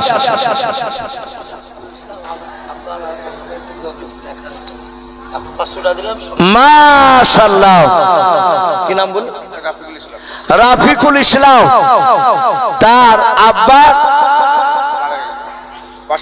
মা বেঁচে আছে, মা মারা গেছে, আব্বা মা দুটি, আব্বা মা রাফিকুল ইসলামের মারা গিয়েছে। উনি বলছেন আমি 1000 টাকার দাতা, বলুন মারহাবা। নগদ 500 টাকা আর 500 টাকা উনি পরে দিবে।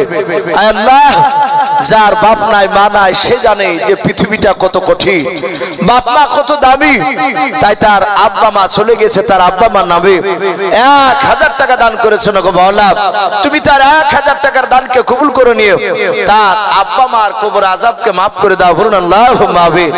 আল্লাহ রাফিকুল ইসলামের রুজিতে বরকত দাও, তার হায়াতে তয়্যিবা সিহাতে কুল্লিয়া তুমি দান করো, বলুন আল্লাহুম্মা আমিন। ভাই আর কে হবে না ভাই? জি আমি কমিটি ভাইকে একটু অনুরোধ করেছি ভাই, ভাই 500 টাকা করে সব কমিটি ভাই, আর নালে 2 বস্তা করে সিমেন্ট ভাই একটু নাম লিখাও ভাই, একটু আসো ভাই। এখানে হয়তো ঠিকাদার আছেন, আমি হয়তো চিনি না ভাই, একটু শরীক হই। আল্লাহ বহু টাকা দিয়েছেন আপনাদের ভাই, যারা আছি তারা কেউ খালি হাতে যাব না ভাই ইনশাআল্লাহ। আল্লাহ রাসূল বলেছেন দান করলে বরকত হয়, আল্লাহ আপনার দান করলে আপনার রুজিতে অভাব দিবে না ইনশাআল্লাহ, এটা আল্লাহ রাসূলের কথা। এ দেখেন টাকাটা একটু ধরে কি নাম? মাফিকুল ইসলাম। বলে না রে তকবীর। এই মাফিকুল ইসলাম নামে দেখো বান্দা কোথায় যে ছিল, আল্লাহ নাম শুনে দেখো বাবার নামে 500 টাকা দিল। 500 টাকা বলে মনে করিও না হেলাও, নেকের খাতায় মোলা লিখিও গো মেলাও। আর দোয়া করি জন্য তাহার জন্যতে 500 টাকার বদল মোলা তুমি মাফ করে দিও তার বাবার কবর আযাব। আল্লাহুম্মা আমিন। গোলাম মুর্তজা নামে দেখো বান্দা কোথায় যে ছিল, বাপের নামে এসে দেখো 100 টাকা দিল। যে আশাতে যে নিয়াতে করিয়াছে দান, দানকে কবুল করো তুমি সুবহান। অগবারি দোয়া করি ওগো পাকবারি, মিজানেতে নেকির পানা করে দিও ভারি। আল্লাহুম্মা আমিন। ভাই আসি জি, আজকে জান্নায় কিছু মাল বাপজি আল্লাহর ঘরকে তৈরি করার জন্য একটু আসি আমরা একটু দানের হাতটা বাড়ি দিই। আমার রাসূল সাল্লাল্লাহু তাআলা মাশাআল্লাহ বলেন আরে তাকবীর। এই রাহের নামে দেখো ভাই আমার কোথায় যে ছিল, দাদুর নামে এসে দেখো 100 টাকা দিল। 100 টাকা বলে মোলা করিও না হেলাও, নেকির খাতায় মোলা লিখিও গো মেরা। আল্লাহুম্মা আমিন। ঠিকাদার সাজিবুর সাহেব উনি 1000 টাকার দাতা। বল মারহাবা। আয় আল্লাহ, ঠিকাদার সাজিবুরের 1000 টাকার দানকে তুমি কবুল করে নাও। আয় আল্লাহ, তুমি তার রুজি রোজগারে বরকত দাও, তার আত্মীয়স্বজন কবর আযাবকে maaf করে দাও। বলুন আল্লাহুম্মা আমিন। ওগো মাবুদ, আপনাদের মধ্যে থেকে আর কেউ 2-1 খান সিমেন্ট দিবেন না? মাবুদ, আপনারা হয় ছোট ছোট বাচ্চা ছেলের হাতে একটু নামটা লিখে দিতে পারেন ইনশাআল্লাহ। মাশাআল্লাহ। জুলু মণ্ডল 1000 টাকার দাতা তার বাপের নামে। বলুন আল্লাহুম্মা আমিন। আল্লাহ, তুমি তার 1000 টাকা দানকে কবুল করে নিও, তার আব্বার কবর আযাবকে তুমি maaf করে দাও। বলুন আল্লাহুম্মা আমিন। ভাই একটু আসি জি, 12টা বাজতে চলল, আর কয়েক মিনিট বাকি আছে। আসি আমরা আল্লাহর ঘরকে তৈরি করার জন্য। নবী বলেছেন মাম বানালিল্লাহি মাসজিদান বানাল্লাহু লাহু বাইতান ফিল জান্নাহ। নবী বলেছেন কেউ যদি দুনিয়ার বুকে মসজিদ তৈরি করার জন্য কেউ 100, 200, 500, 1000 টাকা দেয়, মসজিদ তৈরি করাতে যদি সে সহযোগিতা করে, আল্লাহ রাসূল বলেছেন কিয়ামতের ময়দানে জান্নাতে তার জন্য একটা ঘর তৈরি করা হবে। বলুন আল্লাহুম্মা আমিন। ভাই আসি মাশাআল্লাহ। রাফিকুল ইসলাম 2 বস্তা সিমেন্ট আর 100 নগদ টাকা। আল্লাহ তার দানকে কবুল করুন। আল্লাহ, তুমি তার 2 বস্তা সিমেন্ট 100 টাকা কবুল করে নিও, তার আত্মীয়স্বজন কবর আযাবকে maaf করে দাও। ওগো মালিক, যারা দিচ্ছে যারা দিতে পারে নাই, তুমি তাদের সকলকে আয় আল্লাহ রাসূলের চেহারা না দেখে আমাদের মত দিও না। বলুন আল্লাহুম্মা আমিন। ভাই আসি, ইমানদার কলা গাছের তেওড়ের মতো। ভাই কলা গাছকে যত কাটা যাবে তত বের হয়। ইমানদার বাবজি একবার দিয়ে বন্ধ হয় না। তা আসি ভাই, আল্লাহর রাস্তায় আমরা 200, 100, 500, 1000 যে যা পারি একটু নামটা লিখা ইনশাআল্লাহ হরকত বরকত হবে। ভাই সবাই মিলে একটু লড়াচড়া করে দিই, ইনশাআল্লাহ অনেক হয়ে যাবে। আর কমিটি ভাই, আমি কমিটি ভাইদেরকে এখনো পর্যন্ত দেখতে পেলাম না। এই জালসার কেশিয়ার, এই জালসার সভাপতি, এই জালসার কমিটি ভাই যারা আছে, তোমাদের সকলকে বলছি ভাই, তোমরা যেখানে থাকো না কেন 500 টাকা নালে 2 খান করে সিমেন্টের বস্তা নাম লিখাও জি। আর মসজিদের বাবজি, কেশিয়ার, সভাপতি, সেক্রেটারি যারা আছেন ভাই, আমি আপনাদেরকে বলবো একটু আল্লাহ রাস্তায় একটু দানের হাতটা বাড়ি দিই জি, দেরি না করে তাড়াতাড়ি আসেন। মাশাআল্লাহ।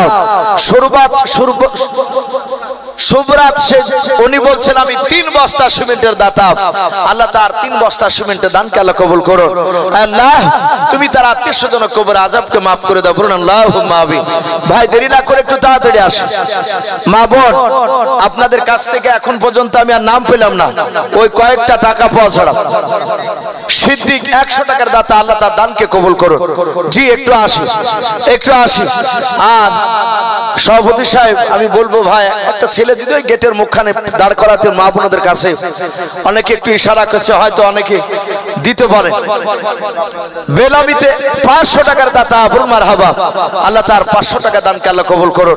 আল্লাহ, যে নাম করে না, তুমি তো আলিমু বিজাতিস সুদূর, তুমি সকলের অন্তর তুমি যাবে।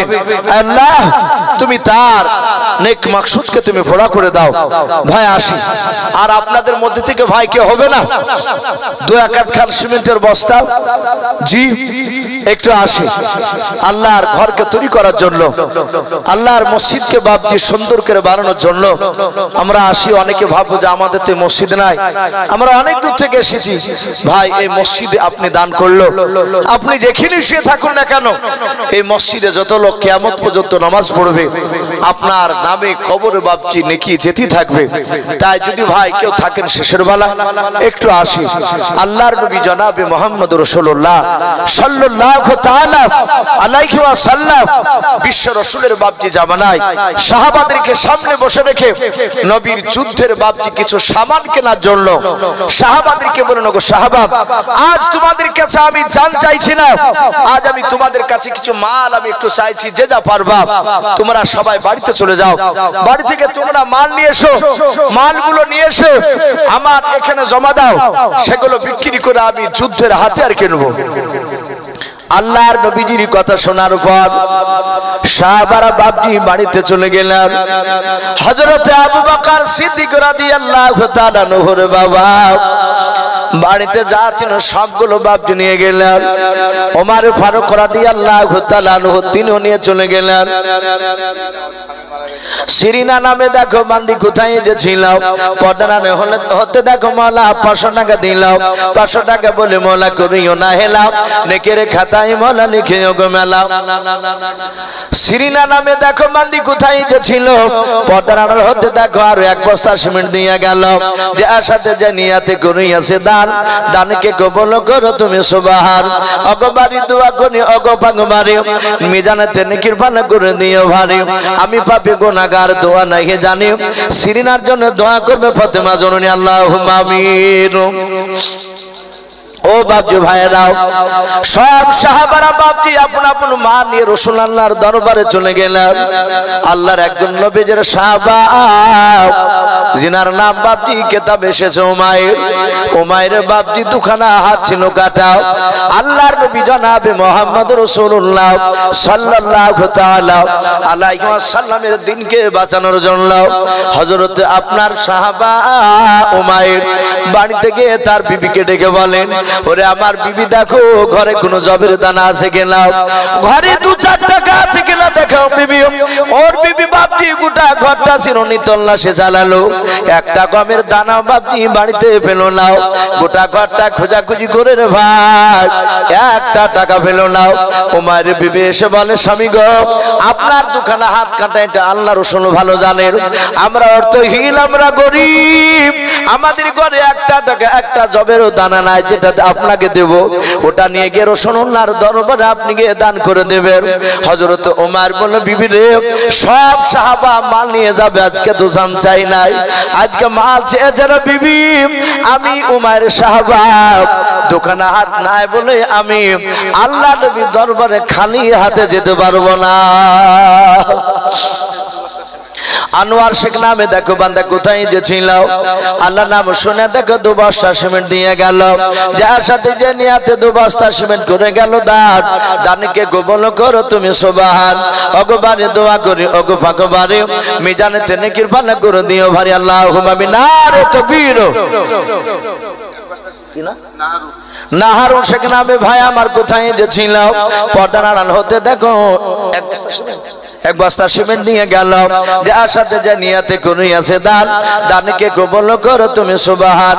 অগবারে দোয়া করি ওগো পাক রব্বানা, জান্নাতে খেলায়ও তুমি আঙ্গুর বেদান, আল্লাহুম্মা আমিন।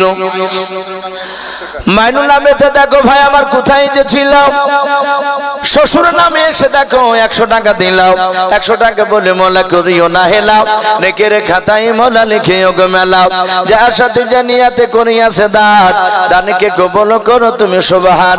আর দোয়া করে জন্য তার শ্বশুরের জন্য তো কবরে আল্লাহ তুমি আযাব মাফ করো, আল্লাহ কবরের ভিতর, আল্লাহুম্মা আমিন। ভাই আসি, যদি কেউ থাকি ভাই আমরা তাড়াতাড়ি আসি ইনশাআল্লাহ। প্রধান বক্তা উনি আসবে, আমি সভাপতি সাহেবকে একটু ইশারা করবো যেন প্রধান বক্তাকে একটু রেডি করে, যেহেতু রাত্রি অনেক হয়ে যাচ্ছে। ভাই আমি আলোচনা করেছিলাম মাশাআল্লাহ বলেন আরে তাকবীর।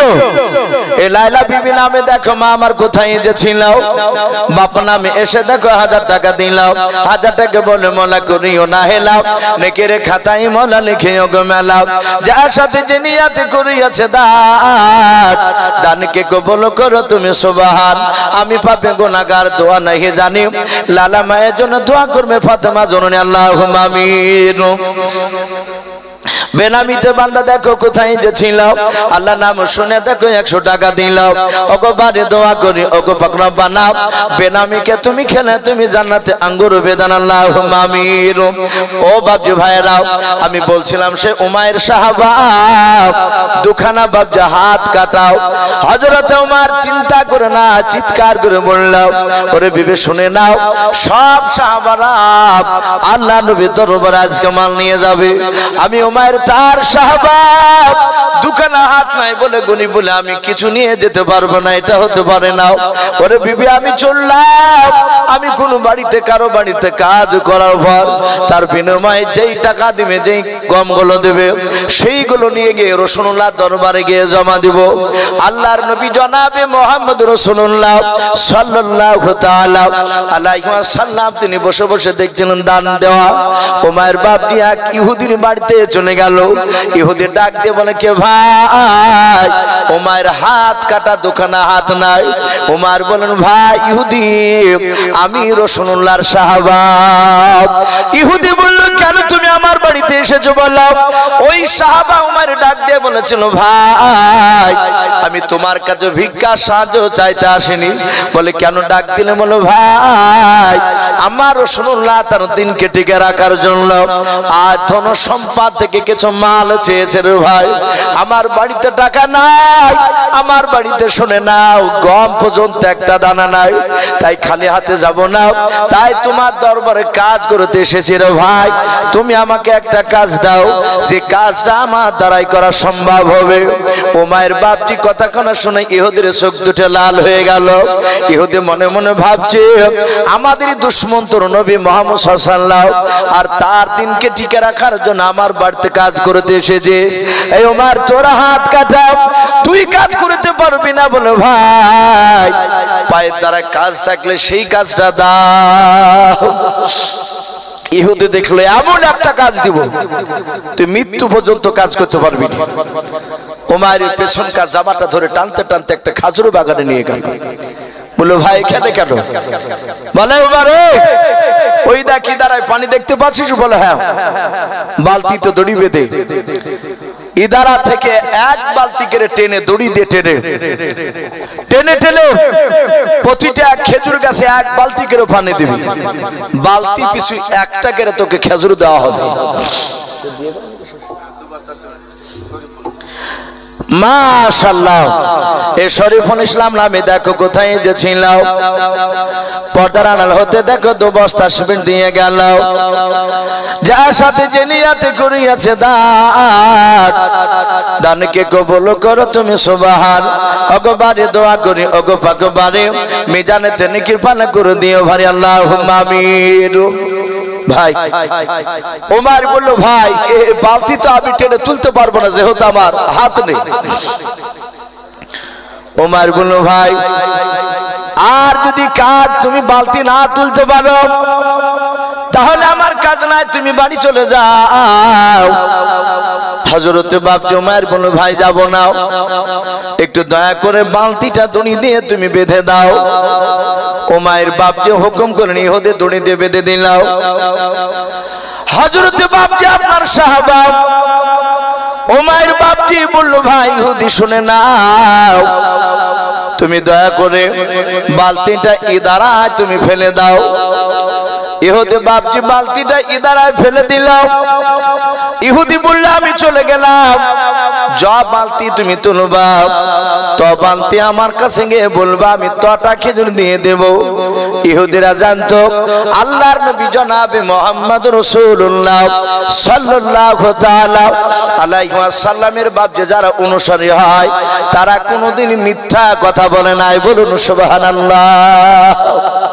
এটা সাহাবারা জানতো, ইহুদিরা সবাই জানতো যে রাসূলের সাহাবারা তারা কেউ মিথ্যা কথা বলে না।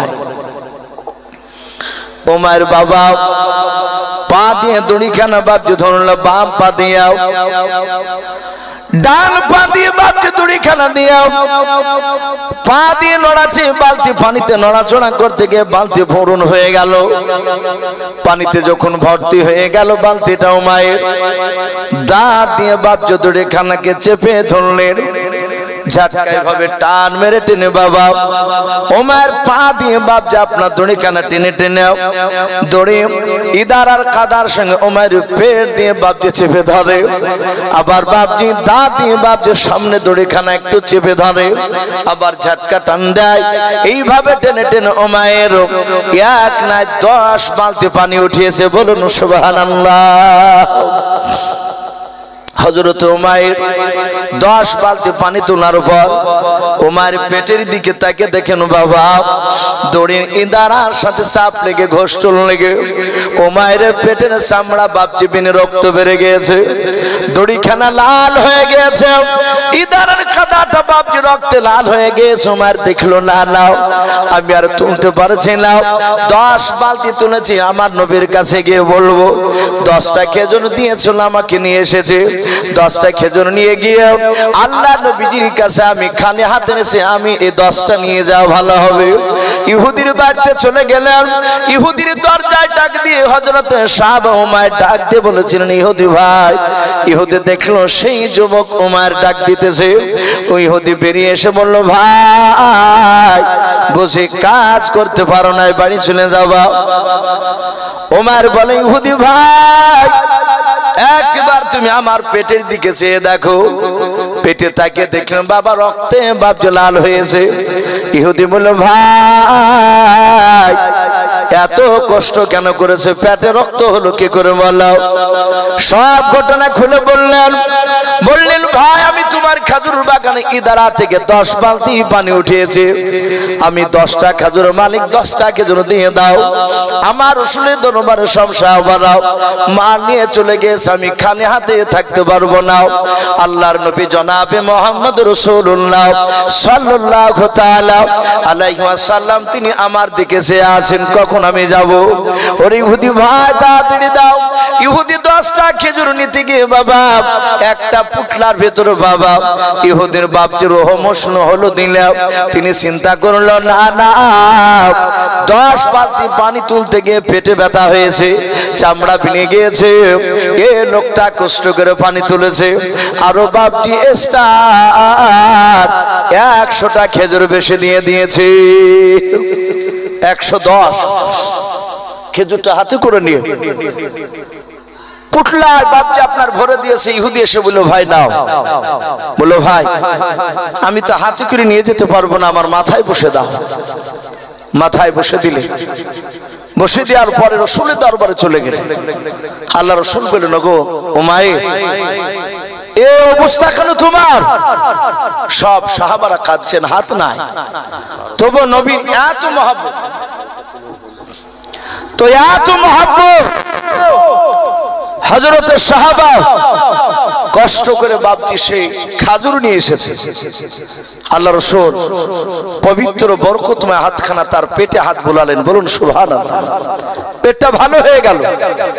নবী বলেন, এই কটা খাজুর পাওয়ার কথা ছিল? বলে বালতি পিছু একটা করি। ক বালতি পানি তুলেছো? বলে আমি 10 বালতি। বলে 110টা খেজুর আছে, যাও ঘুরে গিয়ে দিয়ে এসো। বাপজি ঘুরে হাতে দিতে গেলে ইহুদি রাসূলুল্লাহর সাহাবার আখলাক চরিত্র দেখে আর থাকতে পারে নাই, সাথে হাতে বাপজি সে ঈমান এনেছিল। বলুন সুবহানাল্লাহ। ভাই রাসূলের সাহাবারা তারা জান পর্যন্ত বাপজি কুরবান দিয়ে দিয়েছিলেন। তারা রাসূলের দরবারে শুধু প্রতিযোগিতা করতে, আল্লাহ রাসূলকে কি করে খুশি করানো যায়। ভাই আজকে জান নয়, আজ কিছু মাল চেয়েছে আপনাদের কাছ থেকে, তাই যদি কেউ বাকি থাকে ভাই আমরা একটু দানের হাত দেব। মাশাআল্লাহ বলে নারে তাকবীর। ভাই না দিলে একবার আল্লাহু আকবারটা বলবো। নবী বলেছে আল্লাহু আকবার যখন বলে আল্লাহ চরম লজ্জা পেয়ে যায়, আল্লাহ এত খুশি হয়, সাথে সাথে বাপজি তার জীবনের গুনাহ সব মাফ করে দেয়। বলুন সুবহানাল্লাহ। শুধু মাফ নয়, আসমান জমিনের ভিতরে যে বাপজি ফাঁকা জায়গা, এটা তো নেকিতে ভরপুর করে দেয়। একবার তাকবীরের ধ্বনি দিয়ে বলেন নারে তাকবীর। মাশাআল্লাহ। একজন বেনামিতে মা আমার তার স্বামীর নামে কত 500 টাকা দান করেছে। বেনামিতে নাম করে নাই, আল্লাহ নিশ্চয় জানছেন, দেখতে পাচ্ছেন। ওগো মওলা, তুমি বেনামি মায়ের 500 টাকার পরিবর্তে তার প্রাণের স্বামীর কবরে আযাবকে তুমি মাফ করে দাও। বলুন আল্লাহুম্মা আমিন, আল্লাহুম্মা আমিন। ভাই আসে, আমার মা বোন যদি থাকেন 200-500 শেষের বেলায় একটু দিলে খুব ভালো হয়। মাশাআল্লাহ। ফিরদৌসা নামে দেখো বান্দি কোথায় যে ছিল, শেষের বেলা এসে দেখো স্বামী নামে 200 টাকা দিলাও। 200 টাকা বলে মালা করিও না হেলা, নেকের খাতায় মোলা লিখে ওগো মেলাও। যার সাথে যে নিয়াতে করিয়াছে দান, দানকে কবুল করো তুমি রহমান। আল্লাহুম্মা আমিন। ফিরদৌসের মেয়া দেখো কান্দি কোথায় যে ছিল, আবার নামে শুনে দেখো 100 টাকা দিলাও। 100 টাকা বলে মোলা করিও না হেলাও, নেকের খাতায় মোলা লিখে ওগো মেলাও। যার কাছে আশাতে যে নিয়াতে করিয়াছে দান, দানকে কবুল করো তুমি সুবহান। আমি পাপী গুনাহগার, দোয়া নাহি জানি, মা বোনের জন্য দোয়া করবে ফাতেমা জননী। আল্লাহুম্মা আমিন। ভাই আচ্ছা, কমিটি ভাইদেরকে তো দেখতে পেলাম না। ও কমিটি ভাই, ভাই একটু দয়া করে আসুন। ভাই কয়েকবার ডাক দিয়েছে, অনেকে হয়তো টাকা দিয়ে ভয় বাড়িতে গিয়ে হয়তো বসে আছে। ভাই আসি, আমরা বিরক্ত হব না। একটু মাদ্রাসা নয় মসজিদের জন্য কিছু সাহায্য বাপজি, একটু আপনার আমার সকলের বাপজি দরকার, একটু আমাদেরকে দিতে হবে মসজিদকে বাপজি তৈরি করার জন্য।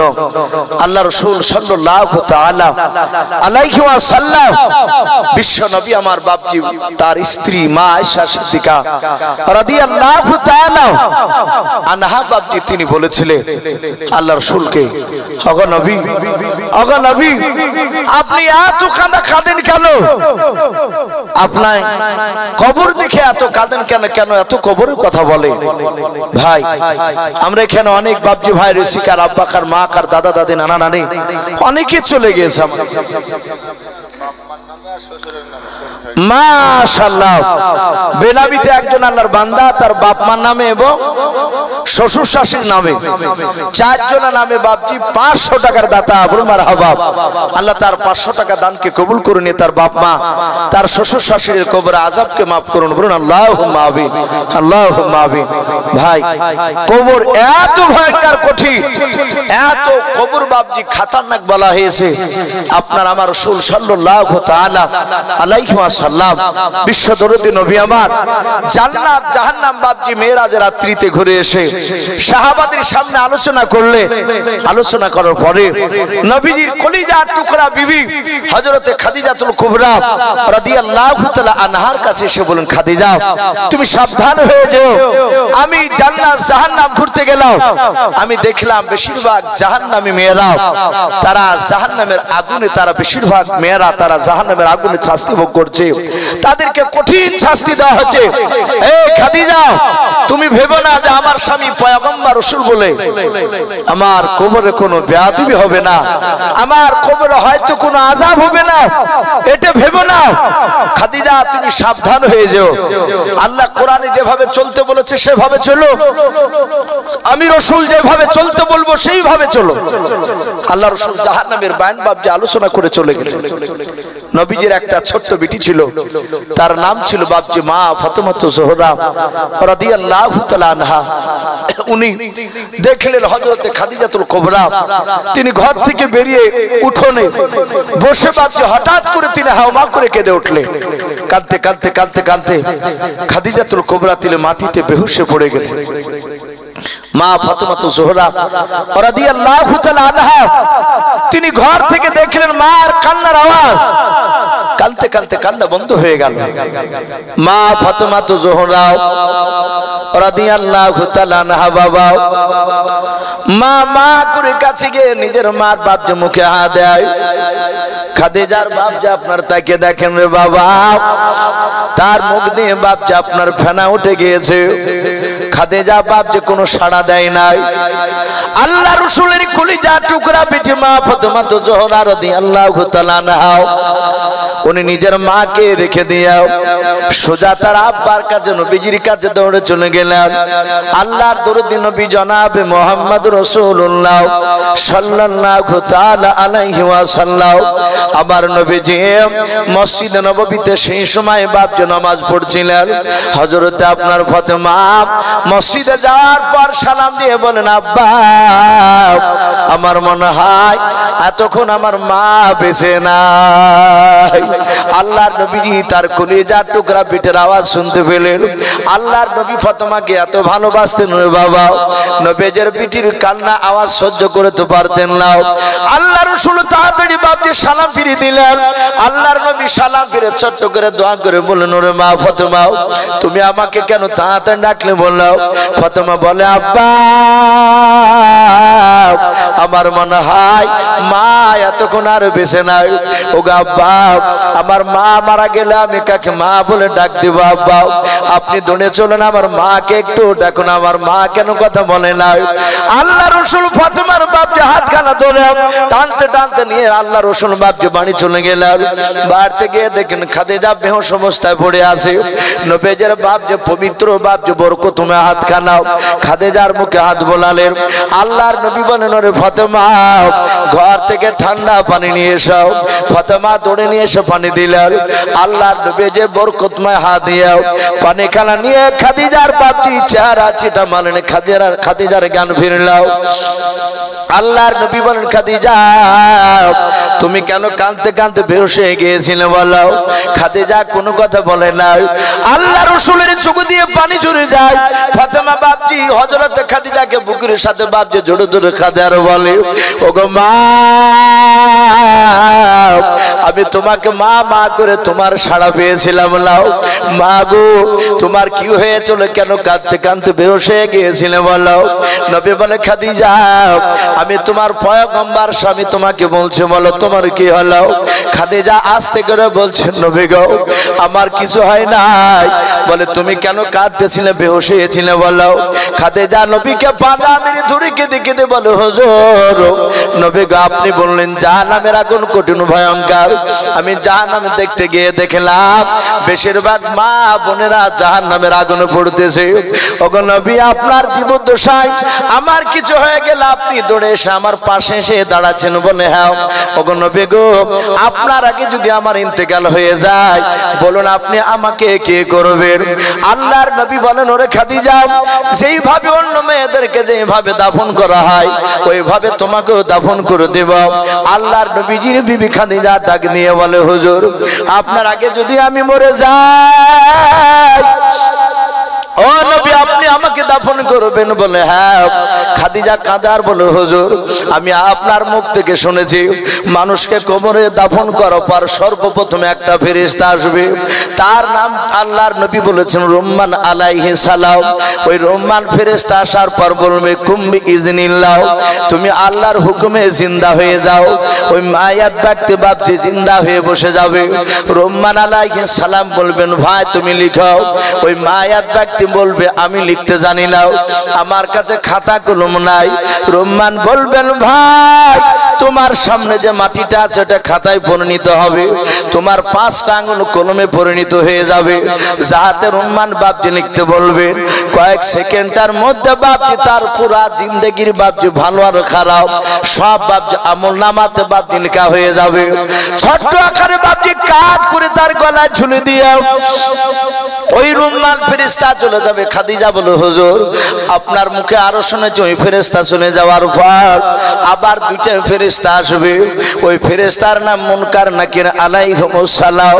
তারা আসার পর 3টা প্রশ্ন করবে রে বাবা। খাদিজা বলে, হুজুর আপনি বলেছেন 3টা প্রশ্ন করবে, মান রব্বুকা মান নবিয়ুকা মা দীনুকা। এই 3টা প্রশ্ন উত্তর করবে নবী গো। ওই 3টা প্রশ্ন আপনার বিবি খাদিজাতুল কুবরা আমাকে যদি করে, ওগো আল্লাহর নবী আমি তিনটা প্রশ্ন উত্তর যদি না দিতে পারি, ওগো আল্লাহর নবী ওই জাহান্নামের দরজা ফিট করে দিবে কবরখানায়, আমি আপনার অর্ধাঙ্গিনী বিবি খাদিজা সহ্য করতে পারবো না। আল্লাহর নবী জনাবে মুহাম্মদ রাসূলুল্লাহ সাল্লাল্লাহু তাআলা আলাইহি ওয়াসাল্লাম দরদি নবী খাদিজাকে জড়িয়ে ধরে বলেন, খাদিজা আমি পয়গম্বর রাসূল বললাম, ও খাদিজা আমার পরে যদি তোমার ইন্তেকাল হয়ে যায়, শুনে নাও আমার ধারণা কবরে কোনো ফেরেশতা তোমার সাথে বেয়াদবি করবে না। বলুন সুবহানাল্লাহ।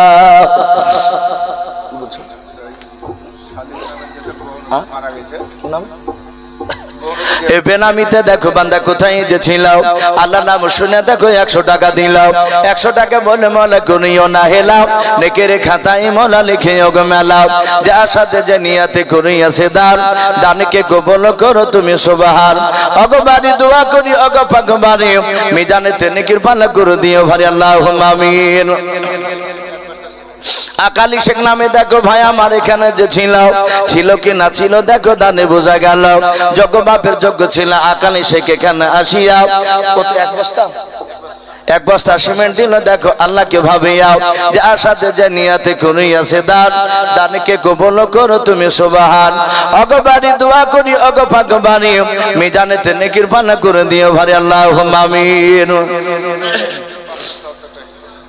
মা বোনদের কাছে দেখো বান্দা, আয় আল্লাহ 577 টাকা দান করেছে রে মাওলা, তুমি আমার সকল মা বোনের 577 টাকা দানকে তুমি কবুল করে নাও। ও বাপজি ভাইরাও, আমি আলোচনা করেছিলাম, আল্লাহর নবী বলে খাদিজা তুমি আর কেঁদো নাও। এই খাদিজা তুমি কান্না করেছো, আমি রাসূল সহ্য করতে পারি নাই, তোমার কলিজার টুকরা বিন্নি কান্না করেছো, তুমি আর কেঁদো নাও। খাদিজা তুমি কুমরা রাদিয়াল্লাহু তাআলা আনহা ডাক দিয়ে বলো, হুজুর আপনি কথা দেন, ও নবীজি কথা দেন, আপনি আমার 3টা কথা মানবেন কেনা? আল্লাহর নবী বলেন, ওগো খাদিজা 3টা কথা কেন? ও খাদিজা তোমার 3টা নাই, তুমি 100টা কথা বলে আমি মেনে নেব। বলুন সুবহানাল্লাহ। ভাই সেই খাদিজাতুল কুবরা যার ব্যাপারে আল্লাহ রাসূল সাল্লাল্লাহু তাআলা আলাইহি ওয়াসাল্লাম তিনি বলেন উনি জান্নাতি। বলুন আলহামদুলিল্লাহ। দুনিয়ার বুকে বাপজি 10 জন ব্যক্তিকে জান্নাতের খুশখবরি শুনিয়েছিলেন, তার মধ্যে এই খাদিজাতুল কুবরা তিনি একজন। ভাই তো যাই হোক আলহামদুলিল্লাহ, আপনারা অনেকেই দানের হাত বাড়িয়েছেন। ভাই এই আমাকে দি শেষ নয়, আমার পরের বক্তা আজকে জালসা যিনি প্রধান বক্তা হিসাবে এসেছেন উনি মুসাফির, উনি আপনাদের কাছে ওয়াজ করার পর উনি হয়তো শেষের বেলায় কিছু আপনাদের কাছে চাইবেন। ভাই আপনারা শেষের বেলায় ওনার হাতে খালি হাতে ঘোরাবেন না, আপনারা যে যা পারবেন 200 100 500 1000 এক বস্তা 2 বস্তা করে সিমেন্ট শেষের বেলায় আল্লাহর ঘরকে তৈরি করার জন্য ইনশাআল্লাহ আপনারা দিবেন। ভাই আমি বেশ কিছু কথা আলোচনা করলাম, শুধু আমি নয় সে যে বক্তায় আসুক না কেন, ভাই কালেকশনের কথা একটু বলতে গেলে একটু কষ্ট হয়, একটু বিরক্ত আসে মানুষের ভিতরে যে ওয়াজ করতে করতে কেন আবার টাকা চাইছে, এটা বিরক্ত হলে হবে না ভাই, যেহেতু এটা আদায়ের জালসা। এই জন্য প্রতিটা বাপজি ভাইকে বলবো ওয়াজ শোনার সাথে হাতে মাঝে আমরা আবার কিছু টাকা দান দেওয়ার চেষ্টা করব। বলুন ইনশাআল্লাহ। এই বলে আমার বক্তব্য শেষ করলাম। ওয়া আখিরি দাওয়ানা আনিল হামদুলিল্লাহি রাব্বিল আলামিন। আসসালামু আলাইকুম ওয়া রাহমাতুল্লাহি ওয়া বারাকাতুহু।